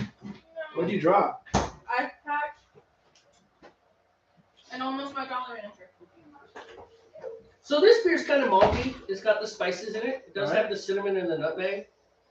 Right. That's exactly what it's supposed to be. I'm really mad that I didn't hook up pot can. That's right, man. Next No, time. it's not good. So we'll brew. Actually, we'll be brewing New Year's Day. It's next brew day. That's true. New Year's Day is the next brew, and I'm down for brewing. Are you down for Are brewing? you guys open Christmas or New Year's Eve? We're open New Year's Eve, Okay, so you're but we're open. We're open. well, if you're going to be closed on Saturday, I was going to say let's brew Saturday, but never mind. Yeah, we're open New Year's Eve. Okay. No, I'm down. Might be slightly hungover, but I'm down. Yeah. Confucius say, took your hangover. Stay drunk. I'll bring more beer, and you can just like preload before we start. Oh, well, but That'll make a great beer. by that time the Russian Imperial Stout won't be ready because it's going into a secondary today. Let's go to secondary today, so that's another 2 weeks, and then We're gonna be out of beer. I mean, I'll be out of beer at least. we can. It's okay to buy beer. We'll see how beer you We'll can drop buy. my dregs. Professional alcoholic. Yeah, we'll have to buy beer for New Year's Day, brew day. Okay, let's see. You're suspiciously sober. Who is this? Never trust a skinny chef. Never trust a sober brewer. We just started. We're working on it. We're working on. Okay, This is actually, literally the second beer. actually, no. We did brew a batch of beer. Pissed. Truly pissed. We screwed it up. Oh, it was bad. We actually poured that over the edge of my yard down onto the lower driveway. It was horrible. It's the only beer that we have ever not drank of ours. Well, there was that one that we forgot in the basement. We discovered a beer once that went into a fermenter and then got buried by boxes and clothing and stuff, and it sat there for like 2 years. We didn't drink that one either. That was scary. Yeah. But yeah, actually, Steve's wife had to read the recipe to us. It was like, so we have We were rules. just like silly drunk at that Yeah, point. we were. Everything was funny and Everything was funny, including the grease dripping from whatever. And just, you're just like, who knows what went into that beer, but it was not good. all jokes aside, we kind of made a pact with each other that we'll drink beer when we start brewing, but we won't drink any Drunk until we piss. start. And we'll just kind of maintain it until we reach a certain point, and then because we actually screwed it up, so we don't want to repeat that process. Right. It's your slang. I'm trying to use your slang. Now, once the boils over, then it's like, all right, let's put them down, boys. So I've been told I do a great big British accent. Oh, like that one guy that lived in Germany. Yeah. Never learned German, but he could make a great right. German accent. Apparently, I sound like a drunk Welshman who was raised in Scotland, That's funny. trying to imitate an Irishman. Wow. It's impressive. I think you're being insulted. No, that's. Did you guys lie to me? Yes, English slang is weird, but we still try and use it. Pissed, bollocks, sawed off. I don't know. In America, we have not crossed the child problem threshold, but I might have just done bad things in England. That's a problem. So let's not try and do British slang anymore. I didn't. I did. Who's we, paleface? You. This is a wee person, pale face. Oh, great. Now you just offended all the hypersensitive people. You can't call me pale face, even if I have a pale face. You can't just point out the obvious here. You can't do it. kraut. Is that even an insult? I mean, come on. I mean, Only if you let it be. I guess so. I mean, It's not gonna insult me. So. that's good. That's good. Steve's roots are German. Yeah. My father's from Germany, like became a U.S. citizen kind of thing. So Like, has a thick German accent yeah, still. like I'm very German, but I don't really speak any German. Took it in high school. Denarf like beer. Yes. It's like totally. It's Denarf. Explain Denarf. Oh, Denarf. Denarf. It's like D''Narf. It's a slang one. Oh. I never did quite grasp it. Tried, but it's a slang one, and that one's not offensive. But it means like I totally, completely, amazingly, Oh, okay. Denarf, huh? 1000% like beer. Yeah. D''. I don't half like beer. Right. Don't half like beer, which means I completely Totally like like beer. beer. It's not half. It's all the way. You're right, Jim. English slang is weird. Well, so so's American slang. If you don't. Oh, sure. American Understand it, slang you is know. absolutely weird. There are several comedians who, they're all foreign, but they take pot shots at American slang. Like there's one guy who does a whole sketch on the word ass, and it is freaking hilarious. It's like, so you're badass, No, right? which is good. Which is good, but you're badass. Or you could be a piece of ass, which means you are beautiful. He does it much better. Yes, that one is a freaking hilarious sketch. He's got it just lined up. I have a child looking at me. No, she What is just. that? I don't know. Why is your child Stop. attacking you with a spritzer? It better not be my stuff. It's not. You're interrupting our broadcast. Sorry. Next week on Northwest Brewmeisters, Bailey dies. Okay, she unlocked it. Oh, she did not. And now we're locked in the cold garage. Sorry.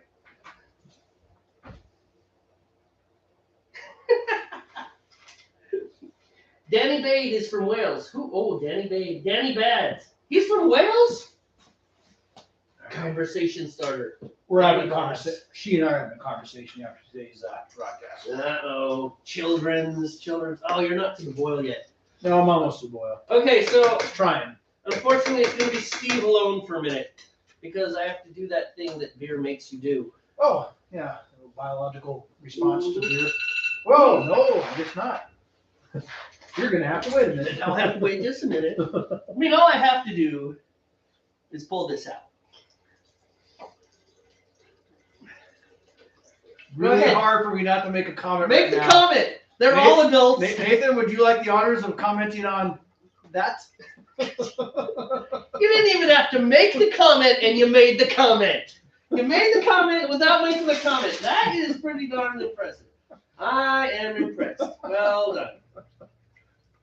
All right. Kind of bovine, I think. Jeez. I really hope my mom never watches this.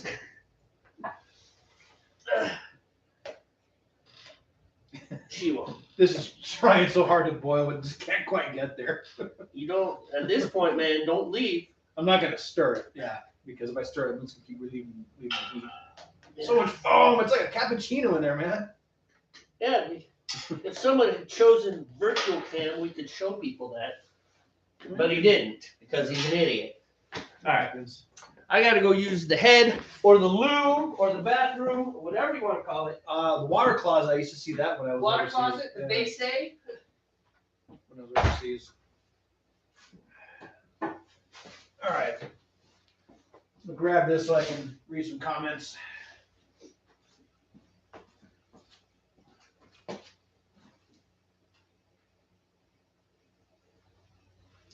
He did say the head, yeah.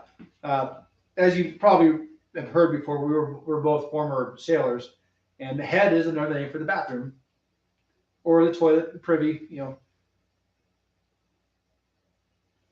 Nothing to see here.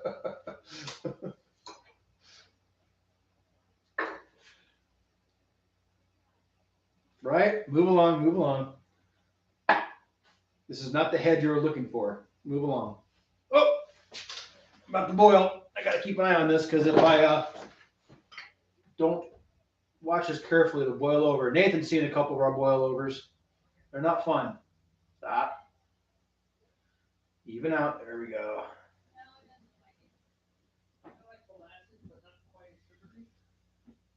It's trying to boil over. Yeah, I make good molasses cookies. Did you boil over? No, not yet. Those aren't. Oh, this should be fine. Never mind. These are. Wow, there's so much foam I can't find the bottom. It's trying.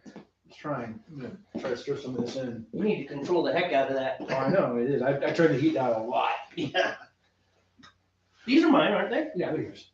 Yeah, because you don't have any liquid and I have all liquid. No, I was having a brain moment thinking that they were in the sink in hot water, but they wasn't putting in water. That's all right. You got the ladle out here somewhere. Borrow that. As soon as I get it stabilized, I'm gonna add my hops. I can't even see it. It is boiling. I can see it in there. Yeah. That is moving. Oh. There we go. Yeah, there it is. All right. No boil over. No boil over. It's awesome. Well done. It was close. It was like swelling up. I'm like, oh, because I was reading comments and responding, and it's just like, oh, gotta put you down. That is kind of your style. So it was funny. Jem was like, did you just say use the head? I did. So I explained what a head was, in that context. What, really? I thought all English people knew all nautical terms. I mean, they're a little tiny island the size of Michigan. I don't know. I don't know. That's just a dig at them. If I was close enough to the comment screen, we need a really big TV. Okay, Jim was asking what you brought back from the bathroom.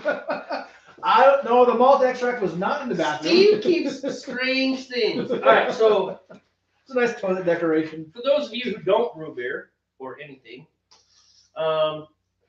earlier we were talking about the dry malt extract that Steve had.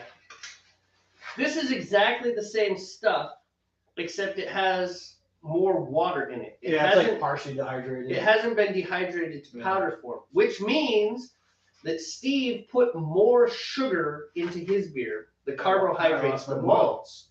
He put more into his beer than I'm going to put into my beer, even though I'm putting the same amount of mass in the beer, if you're following what I'm saying there. So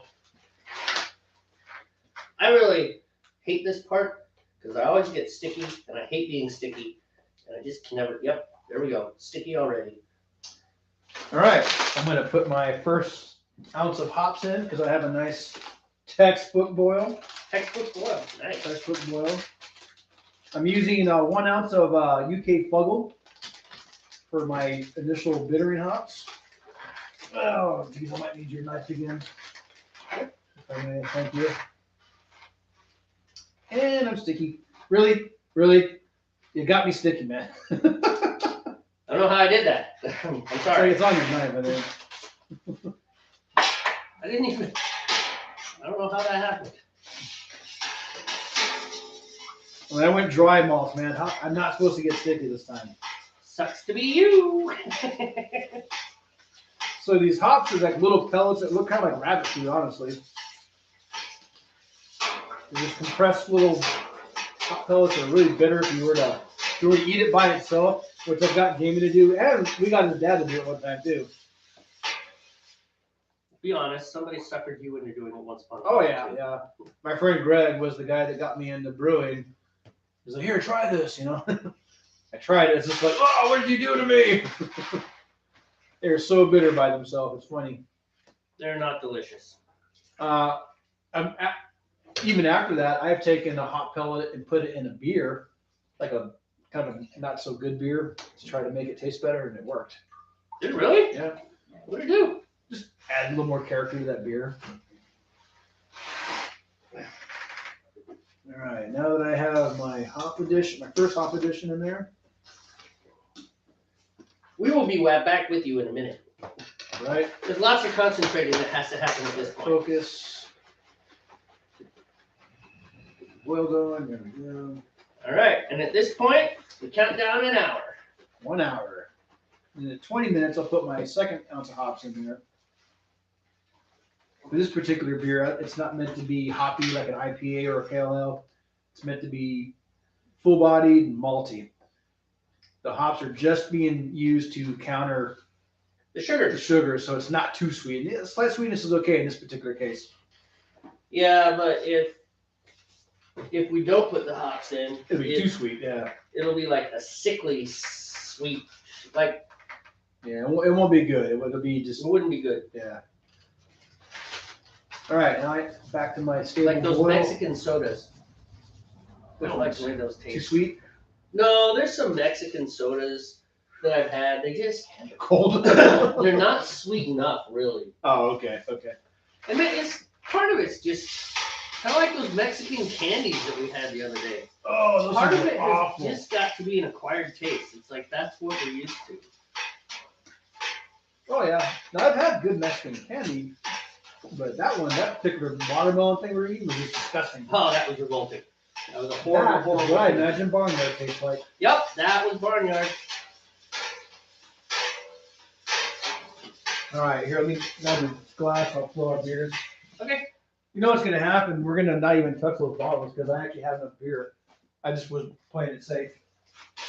That's all right. Yeah. Better to have and not need than need and not have. Exactly. All right.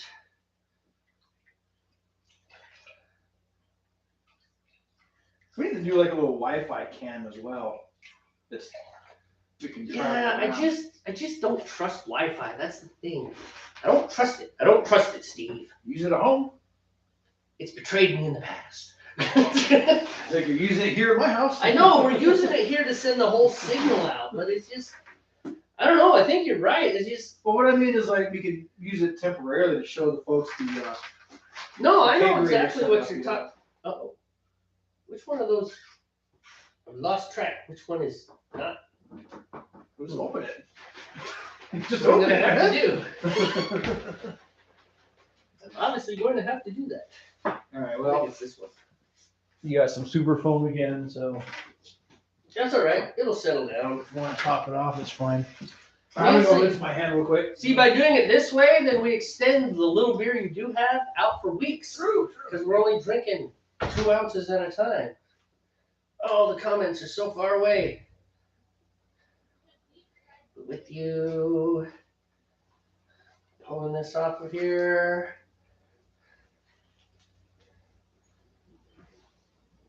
So you said that guy's name is Danny Bads? He's from Wales? Are you sure he's from Wales? That was not the accent. Of course, I don't really know the Welsh accent that much.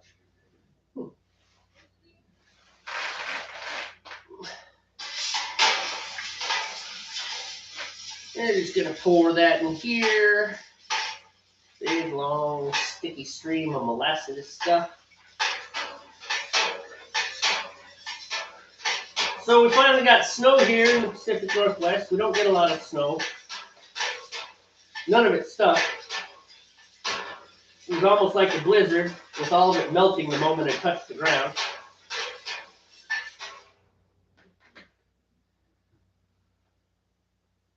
Oops.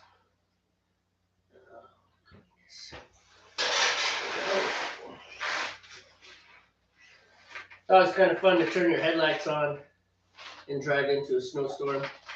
It's like Star Wars. Yes, Star Wars, not Star Trek. I know red shirts are Star Trek. That comment's from a long time ago. But kind of like going into hyperspace in Star Wars in the Millennium Falcon. Same effect. Slightly more dangerous because they're on stage and you're actually driving into the face of other cars coming at you, and you can't see them. Taste death, live life, right?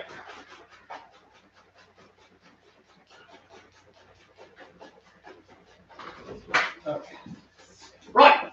Here soon, I will probably break off again and go take care of the sanitization stuff.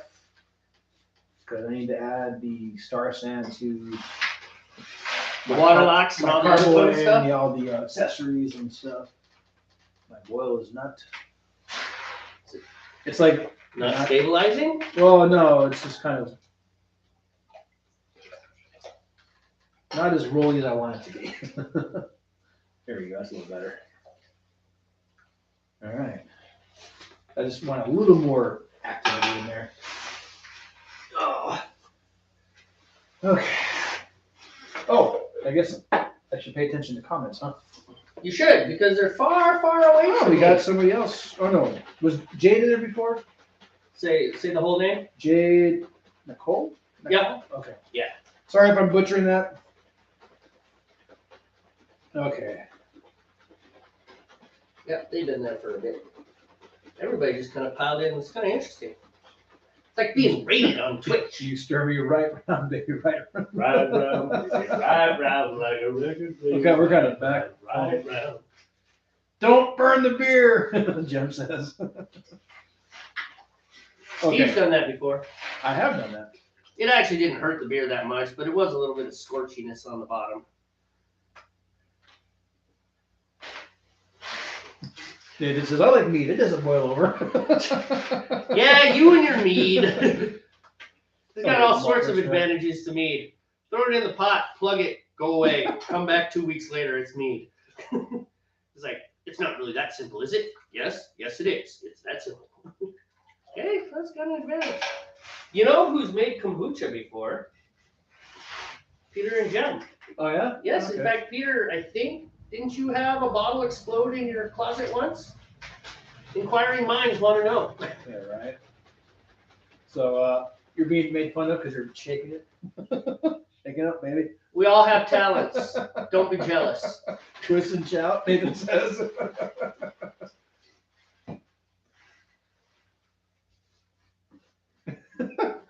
Nathan says, no worries, Jamie. We will entertain ourselves in comments. He's not wrong. Well, that's the good thing about big crowds, is Right. that they do that. They just entertain themselves and you can do your thing. Liquor located. Watch your beer go from rolling to roiling. Seattle. Let's see here. Yeah. Peter just kind of confirming that you're originally from Montana. Yeah, that is correct. He is from Montana. I miss So- my home. Jade is not too. We're not too far from Jade apparently. What? J. Nicole? Jade and Nicole. We're not. This is not too far from me. That's right. There was one person who's a Seattleite. Maybe we should drink a beer together one day. Yeah, man. I'm down. We're always up for special guests. We had a female special guest once. It was one of our most popular episodes. I wonder what that says about the world. Okay, so I didn't screw it up too bad when I pronounced the name. All right. So not butchered. It's a you're good. It's a little exciting. So Peter says this has been nice tonight. A thumbs up. So apparently we are entertaining. That's good. That's the whole point. Are you not entertained? Are you not entertained? We throw a head in the crowd. You know. We're really good at putting just enough copyright material into our things that we will never, ever, ever monetize ourselves. Okay, so Jade Nicole is in BC. Just Oh, north British of us. Columbia? Yeah, she's north of us. Yeah. Or I'm assuming it's she. Sorry about that. Did you just? I assumed the gender. You're so evil. Here. Oh, you're busy. I am so busy. Don't give those back to me. All you got to do is stare at a pot, man. I got to do all this stuff. He's so demanding. He's such a hard partner to work with. Boiling. Yep, you're boiling. Okay, good. That's a nice, almost aggressive boil. Yeah, it is a little aggressive, but not too bad. All right, that is good enough. Where's my beer? Need to drink the beer. That's fine. It's textbook enough. Textbook. No less. Okay, are you ready? Ready? Russell Brand, go! Let's see what that one. Have you ever watched Russell Brand? Yes, you and I watched some. Oh, that's right. Especially when Coke. Is it going to go outside? Oh, it stopped just short. Especially when like COVID was not really hot and heavy, but kind of in the Ooh. backslide. We watched his YouTube channel a few times at your place. That's right. I actually do enjoy Russell Brand. He interviewed Jordan Peterson. Oh, yeah. And so, and you know what was very interesting is that he and Jordan do not agree, and yet they had a really good, like on everything. I mean, they have some areas where they do agree, but they don't see eye to eye. But yet they had this really nice. It's really cold here. Oh, you know what? I've got all my fermentables in here. I should turn my flame on. Yeah, you might need that, man. Otherwise, I will be here till midnight It's okay. We can drink beer till midnight. after work tomorrow. Yeah. It'll be fine. Fine. It'll be fine. By the way, we're not imitating Scott's people with that one. We're imitating the Critical Drinker, who's making his own movie. Good. Yep. It was on his critique of the Rings of Power, which We did listen to that. Yes, he did not like that show, did he? A lot of people didn't like that show because they butchered it. Yeah, well, it was one of those shows that you had They to. butchered the story, you know. Well, yeah, yeah. All Like right. that show wasn't meant for people like us, I guess, in the sense, or people similar to us who We're more familiar with the Tolkien world. more familiar with the original story and all that stuff. That's meant for like the younger 20-somethings, you know. I think this is my opinion, but Well, who think differently, you know. So. it's definitely not meant for Tolkien nerds because it does Oh, they're gonna take, point everything out. Yeah. it does take quite a bit of artistic license with the various.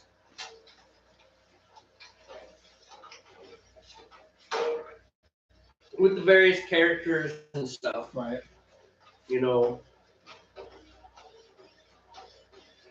Right. When I get down to 40 minutes remaining on my boil, I'm gonna go off camera again and get the sensitization going. All I gotta do is add the soap and then start it up and be fine. Oh, All right. I guess I gotta put water in the nothing too. Let me grab that. Don't forget it. Russell is a hairy beast. Russell Brand these days is a wise man.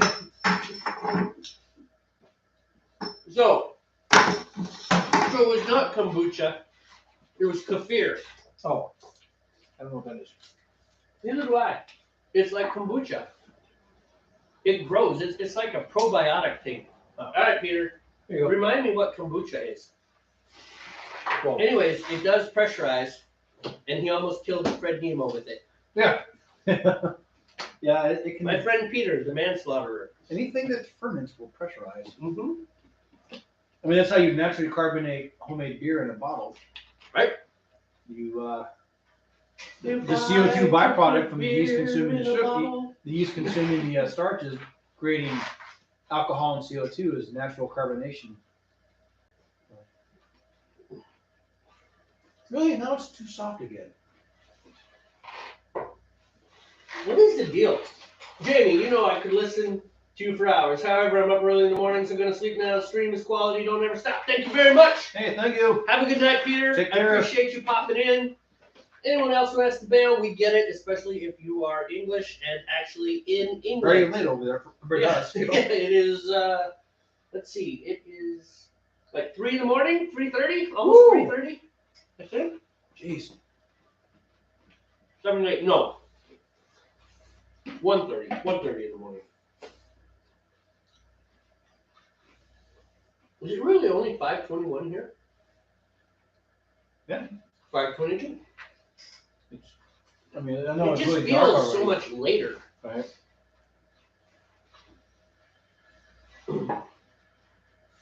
Yeah, 1:20 a.m. That's right.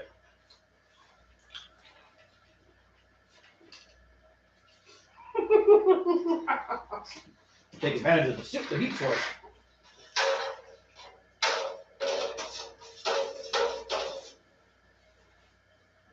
All right.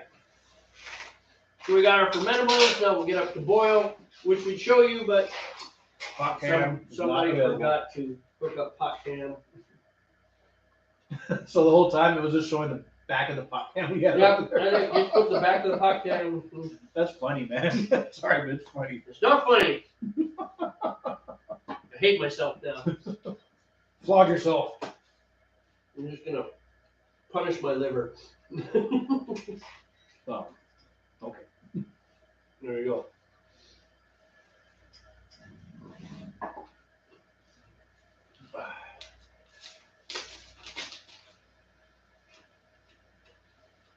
Nutrients for the yeast. Yeah, I don't know. I'm just curious about this because I've never used it before. Oh, Diammonium phosphate, dipotassium phosphate, magnesium sulfate, and yeast extract. that sounds like a chemical concoction that would kill a human if they drank it straight.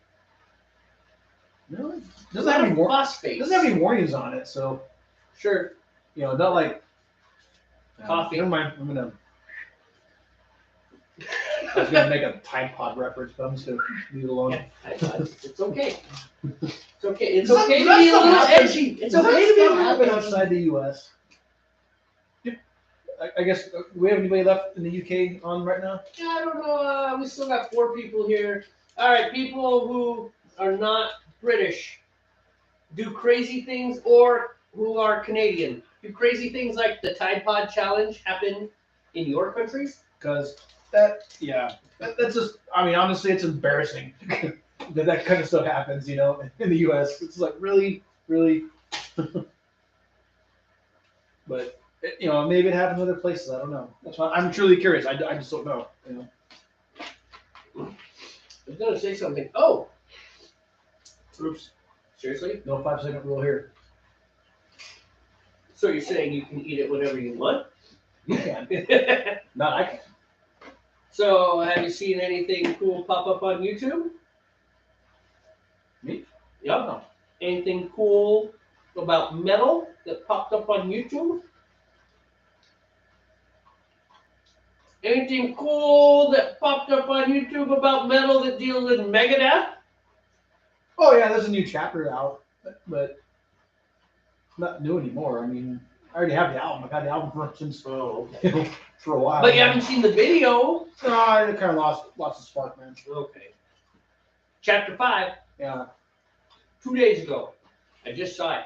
I guess we can watch it tonight after we get Sure, done with man. this. Yeah, it kind of lost its appeal to me because I've heard the song on the album already. It's just like, I got it it. doesn't feel like a new thing anymore. I'm honestly not sure if the Tide Pod thing happened in Canada. Never heard anything. Well, I don't doubt it. That it didn't happen, or probably didn't happen up there either. the other thing is that social media and the regular media Right. blow things out I know. of proportion. I know, dude. That's like we don't That's why talk. nobody trusts them, man. Well, like, just for example, we don't talk politics too much on this show. We dance up to the edge. We might talk about it philosophically, but we won't. Right. We won't attack anybody. Yeah, that's for one thing. Even if you have political views that we disagree with, we're not going to attack you, because that is the BS. That is the realm. And we would hope it's vice versa as well. Ben Shapiro and Bill Maher and those guys who they call people who disagree with them stupid and dumb. It's like, you're not dumb because you have a different point of view. I mean, some people are dumb. Some people are dumb even though they agree with me. Right. All right. But In about a minute and a half, I'm going to take off. But my point was is that what we consume makes it seem like we are so bitterly divided. Like there's these warring camps in the United States. And there are. There's about 1% of the United States population is psycho-conservative. And 1% of the United States population is psycho-liberal. And those people are the loudest. And they're on Facebook and they're on Twitter and they're tweeting and Facebook posting and yada, yada, yada. And then you have the other 98% of the country who is not nearly as aggressive. What's the word I'm looking for? Aggressive is a good term. Fanatical. They're not nearly as fanatical about this. It's like they have their feelings. But because of Facebook and Twitter and the regular media, CNN, Fox, Conglomerate media. et cetera, They're not conglomerate real media. They're entertainment. Yeah, they are. But because of those, we get this picture that that everybody is this. Like, no, man, I walk around the world every day and I deal with people that disagree with me every day, and we talk and we get along just fine, Right. even when we disagree. It's okay to disagree. Yeah. It probably did. I just know it never happened in my community. I never heard of anybody in our community doing the Tide Pod challenge. Probably, it's probably some isolated thing that they Yeah. posted on YouTube or Well, Facebook, And the thing and is, it blew up with the media. that's not a new thing either. Do you remember the whole childcare scare? It was like 15, 20 years ago. It was a long time ago. I didn't have children that long ago, so I don't know. I know, but I just remembered it was like one daycare place was really neglectful, and I think maybe there was some sexual abuse. It was a bad thing, so right? they But- expanded to all of them. But yeah, it was one place in Southern California, let's say. I don't remember. But yeah, all over the news. The thing you need to know before you send your child to the daycare of death tonight at 5. You know, it was all over the place. So it's all evaporated. And it's exactly the same thing. It's just fear mongering and blowing things up for ratings. And it's like this is not really happening. It is not nearly that. One child care center. 3 million child care centers in the United States. And of course I'm using the United States because that's where I live. That are doing a bang-up job. They're taking care of kids, they're providing education, and snacks, and they're all doing nap time, and they're learning about their colors, and all the fun things, and Right. yeah, they're all paying taxes and things, because isn't that what you do in childcare? You pay taxes. I don't know. The kids pay the taxes. They should they should teach taxes. That's another thing we could talk about. I saw a meme the other day about taxes. Yeah, no, not taxes. Being taught to teach. Follow the thread here, Steve. Well, I gotta leave. Okay, you go. I'll tell these. I'm just trying to get my. We are sanitizer. Gen X. We are not going to tell you about our feelings and don't care about yours either. Good point. But We yeah, are thank Gen you. X. Oh, thank you. I'm glad someone said that. Gen X, heartless bastards. No, we're heartful when and where we need to be. Not Did you just say heartful? Heartful. Yeah. Heartful? I don't think heartful is the opposite of heartfelt. heartfelt. Heartfelt? I don't know. I'm making up words, man. Heartfelt's a real term. All right, go All right. sanitize. I'm gonna go sanitize stuff. All right, come back. I'll be back. How much time do you got left? Did you already add your second hops No, I have 20 minutes. at the 20-minute mark, or you have? So I have 20 minutes remaining to add my hops at the 20-minute mark, and then And then you got 20 minutes left on your boil. 20 minutes on the boil. Gotcha. So anyhow, it was one of those memes because our education system gets hammered all the time. Because the United States education system, it could use some improvements, but I imagine everyone's education system could use some improvements. It's hard to be perfect. But the meme was stop teaching, and it was boring things like grammar and this, that, and the other. It's just some boring things. And then it said, and start teaching me how to do my taxes instead. And I get it. The point of the meme was that the American education system is teaching these children things that, in one hand you might need them, but for the most part, it's just this esoteric academia thing. Some smart guy said, this is what children should know to be well-rounded. But on the other hand, algebra has not changed since algebra was invented or discovered. Calculus has not changed. I mean, some of the high-level theoretical math, that has changed. But the low stuff, the constants and the things that are solid, that hasn't changed at all. The United States tax system changes every year. So if I teach a high schooler how to do his taxes his freshman year, by the time he graduates from high school, none of it's going to apply. And then just apply that to, in America, we have a 4-year high school system. We have 3 tiers. We have primary school, then we have middle school, and then we have high school. Primary school is grades 1 through 5, 1 through 6, depending on your jurisdiction. Middle school is grades 6, 7, and 8. And then high school is grades 9 through 12. And they start at age 6, roughly, and go up to age 18. Somewhere in there. You'll fit in that. You'll fit in those brackets. So anyways, it was this whole concept of, I understand this idea of teaching people pragmatic uses, but the example was really bad, but it was good for conversation. It's like, no, don't teach someone to do something that is going to change in a year. That's like when I was in college for music composition, they had a class that was music technology, and they were teaching people how to use software. It's like, why would you teach a person how to use software? That is going to be obsolete before they get out of this school year. And in fact, I had to take that class because it was a requisite. And sure enough, the software that we were using was updated in the middle of the semester. And we had to upgrade and relearn a whole bunch of stuff because they had new stuff that came out with the new software package. I was like, why are we learning this? I was just about to say that the only thing I use on a daily that I learned in school is math. Well, I mean, you use some other things just in the typing. You learn spelling. You use spelling and basic sentence structure and things. But anything that's fluid and changes, it's so like teaching financial responsibility.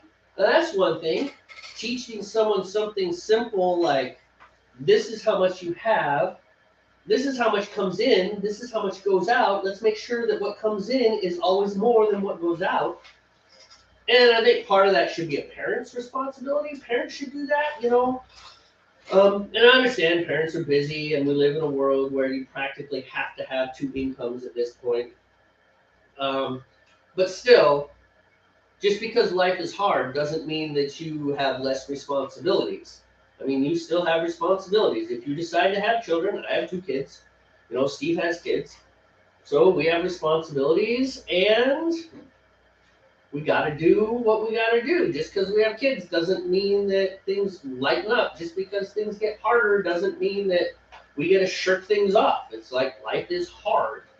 Life always has been hard. It seems like no matter how much technology we invent to make it easier, it stays hard.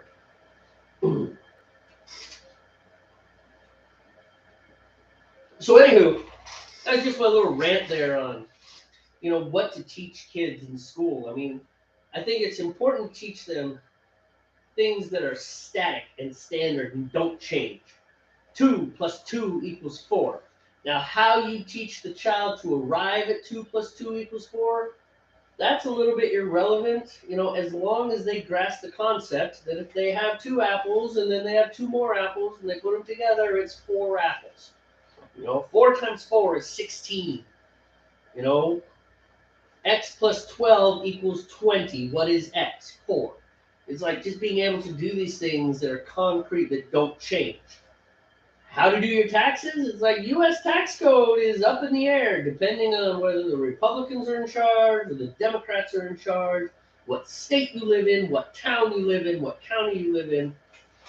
You can't teach something like that. There's no point in it, because by the time the child gets to the point where they're going to use the knowledge, it will be obsolete and just doesn't play in.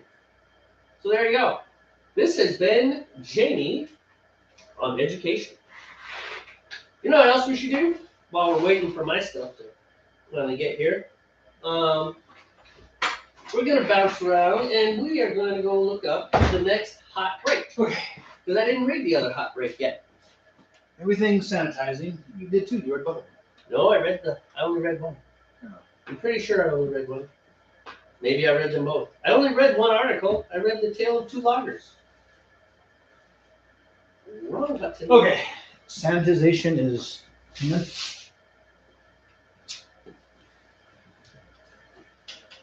So, the work show is inside because So we are below pure? freezing out there. So I don't. is it below freezing? That's funny.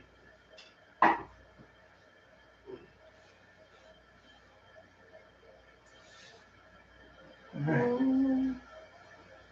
Do we still have an audience? Yeah, there's still 4 people here. All right. Cool. So Wendy C, aka Blue Diamond, just chuckled. She either chuckled at Nathan's comment or she chuckled at my statement that this has been. I kind of went on a rant while you were gone because you weren't here to stop me. So we almost slid into politics, then offended half of our audience. It's okay.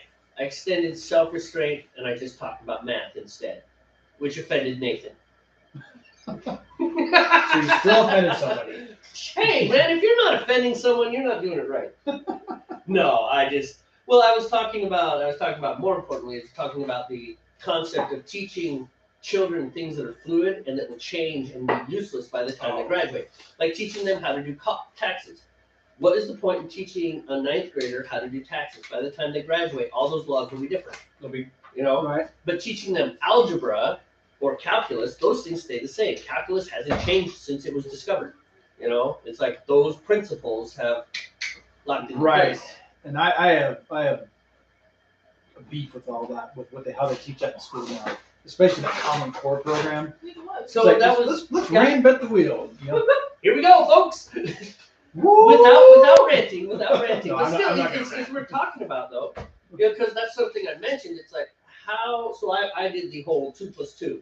As long as the child gets to 4, maybe the way that they get to 4 is irrelevant. However, you are closer than me. My kids are 22 and 23. Well, my complaint about that is Mhm. when my older daughter was, I don't know, maybe 5th grade, 6th grade. It wasn't very advanced math, but that kind of 5th, 6th grade level math. She was really upset because she didn't get credit for a problem she did that had the correct answer. Because she didn't write these stupid little circles and lines that were supposed to represent something in the mathematical process, And she got the problem wrong according to the teacher. But she had the right answer in the end. And that's why what you said, it's just like, yeah, who cares how she got the answer? She got the correct answer. She understands what tens places are. She understood what ones places are. Mhm. She got the right answer because she didn't draw some stupid little circle. She didn't get credit. And she was upset about that. Yeah, and that's that actually is And fair that's too. stupid. That is so stupid. That they would dock her points because now she, obviously she got over it, but it's just like, what are you teaching kids in this case? Oh, you got the right answer, but it doesn't count. Really? Right. And I do, to an extent, they try to push the whole show your work thing, because You're boiling. Yes, show your work is important, but who cares if you didn't draw a circle and a slash or whatever, I used to lose points all the time because I would skip 3 or 4. And by the way, I swear I said 16. X + 16 = 20. I might have said X + 12 = 20, and then said that X = 4. We have been drinking. That's true. I mean, we're not like Common hammered Core by any means. mentality. Yes, we are not. Oh, yeah. We do not like Common Core that much. So We gotta get this to calm down now. But at the same time, it's like, is how you get there that important?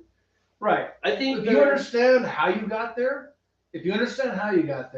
then and you got there correctly, then carry on. Because that's what the rest of the world does after school, Oh yeah, it's like I don't care how you add it together as long as you Right. get it the Are right you going to answer. see little squigglies and circles and dashes on someone's report they turn in for for not school but for like a job or something? No, you're not. Yeah, and I think sometimes things are easier, but sometimes I think You're hard using is a calculator. okay. Hard is okay. You want to hear a funny story? Tell you a funny story about calculators. My sister, back in the day, and we're learning things like exponents. And my mother asked my sister, what does squared mean? And of course, squared means a number multiplied by itself. Right. 2 × 2, 4 × 4, 3 × 3, etc. But my sister pointed to the button on the calculator. And my mother said, that's great. What does squared mean? And my sister said, well, it means you press this button. And my mother said, give me that. And she went to the teacher and said, my daughter is not allowed to use her calculator for the rest of this year. Nice. Yes. Yeah. Now, I'm not saying we necessarily need to be quite that draconian, but still. When you're working on like calculus and you're trying to find the asymptote and all that stuff, yeah, you might need a calculator for that. But Yeah, basic math like squaring something. Did you say asymptote? I did. What is an asymptote? You really want to know? Tote. Asymptote. Okay. You have a graph. Right. You have a graph. And you have the so you have it never reaches zero. It's like a Right. I Right. can't remember all the terms. Like for a it. parabola. Yeah, but it never reaches zero. It keeps decreasing in two directions infinitely, but never reaches zero. Right. Like the speed of light. Yeah. Yeah. So the asymptote is. I don't remember. It's just part of that graphing mechanism of calculus. And this has been inadequate calculus for Steve. Tune in next I don't week use calculus every day. to hear Steve teach us more inadequate calculus.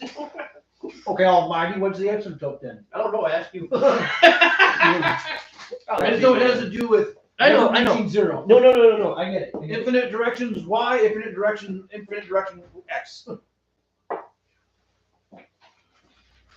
Are these my hops on the left? Mine are the Fuggles. Centennial, East Kent, and Centennial. You don't know your hops, man? I do know my hops. But I just thought about something. Lost track of time, didn't you? Well, I got my boil controlled, but I have I don't even put my hops in for half an hour. where's my other hops? They're in the fridge. So maybe somebody who's watching can explain an asymptote better than I can. Because Oh, I was just giving you a hard time. no, I don't. I don't use calculus. I don't remember it, man. Yeah, but my point with the education discussion was that asymptotes haven't changed. It's not like asymptotes from 1916 are a different concept than asymptotes from 2022. No. It's still the same thing. A That's been- parabola is still a parabola. And that's been my argument against Common Core. Right. Are they saying that they're different things? No, they're just Like I said- they're just trying to teach it differently. And it's just like stop. You know? Yeah. Well, that's where I was going. Okay. Yeah, absolutely. That's where I was going with the, sometimes it's okay to make people work hard. Like memorizing times tables. It's like, yeah, memorizing times tables hurts. It's hard. But here's the truth, man. 12 times 12, 144. That fast. That is stuck in my head. 9 times 9, 81, 1 times 9, 9, 2 times 9, 18, bam, bam, Right. bam, Oh, yeah. bam, bam. We grew up, all the Gen Xers grew up the same, I think, roughly. Yeah, You just memorize spit it times out. tables.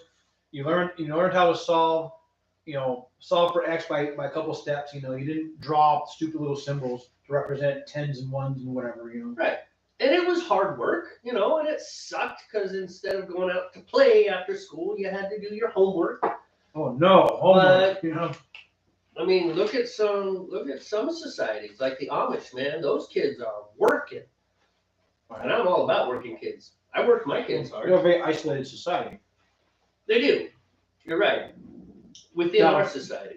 If an Amish person, I know when an Amish person reaches a certain age, they're kind of allowed to go experience the world. There's a name for it. It's like, all right, go experience the world for X amount of time, and then come back. And if you want to join the modern world, you can, or if you want to stay Amish, then stay Amish. But they probably have to make a choice. It's like it's an ultimatum, I believe. Pretty much, but I imagine a lot of them stay Amish because they just don't have the same background that anybody in America would have. Learning all those things that we deal with on a regular basis. Mm-hmm. And so it might be overwhelming. It's like, whoa, nope, I'm staying Amish. Keep it simple. It Not might be more comfortable. right. Generally speaking, people tend to stick in their comfort zones. That's for sure. Sure.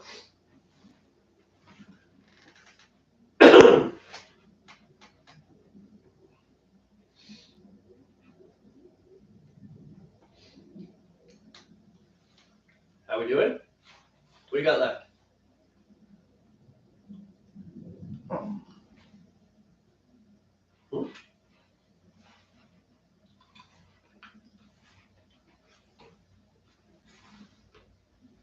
Oh, I was just reading. I'm getting work texts. So So wrong. Wait, is it, No, is it part of the silly group or is it work text? well, it's part of the work group, but they're not work-related texts. Memes of large pregnant hippopotamuses being attacked by bloody trout.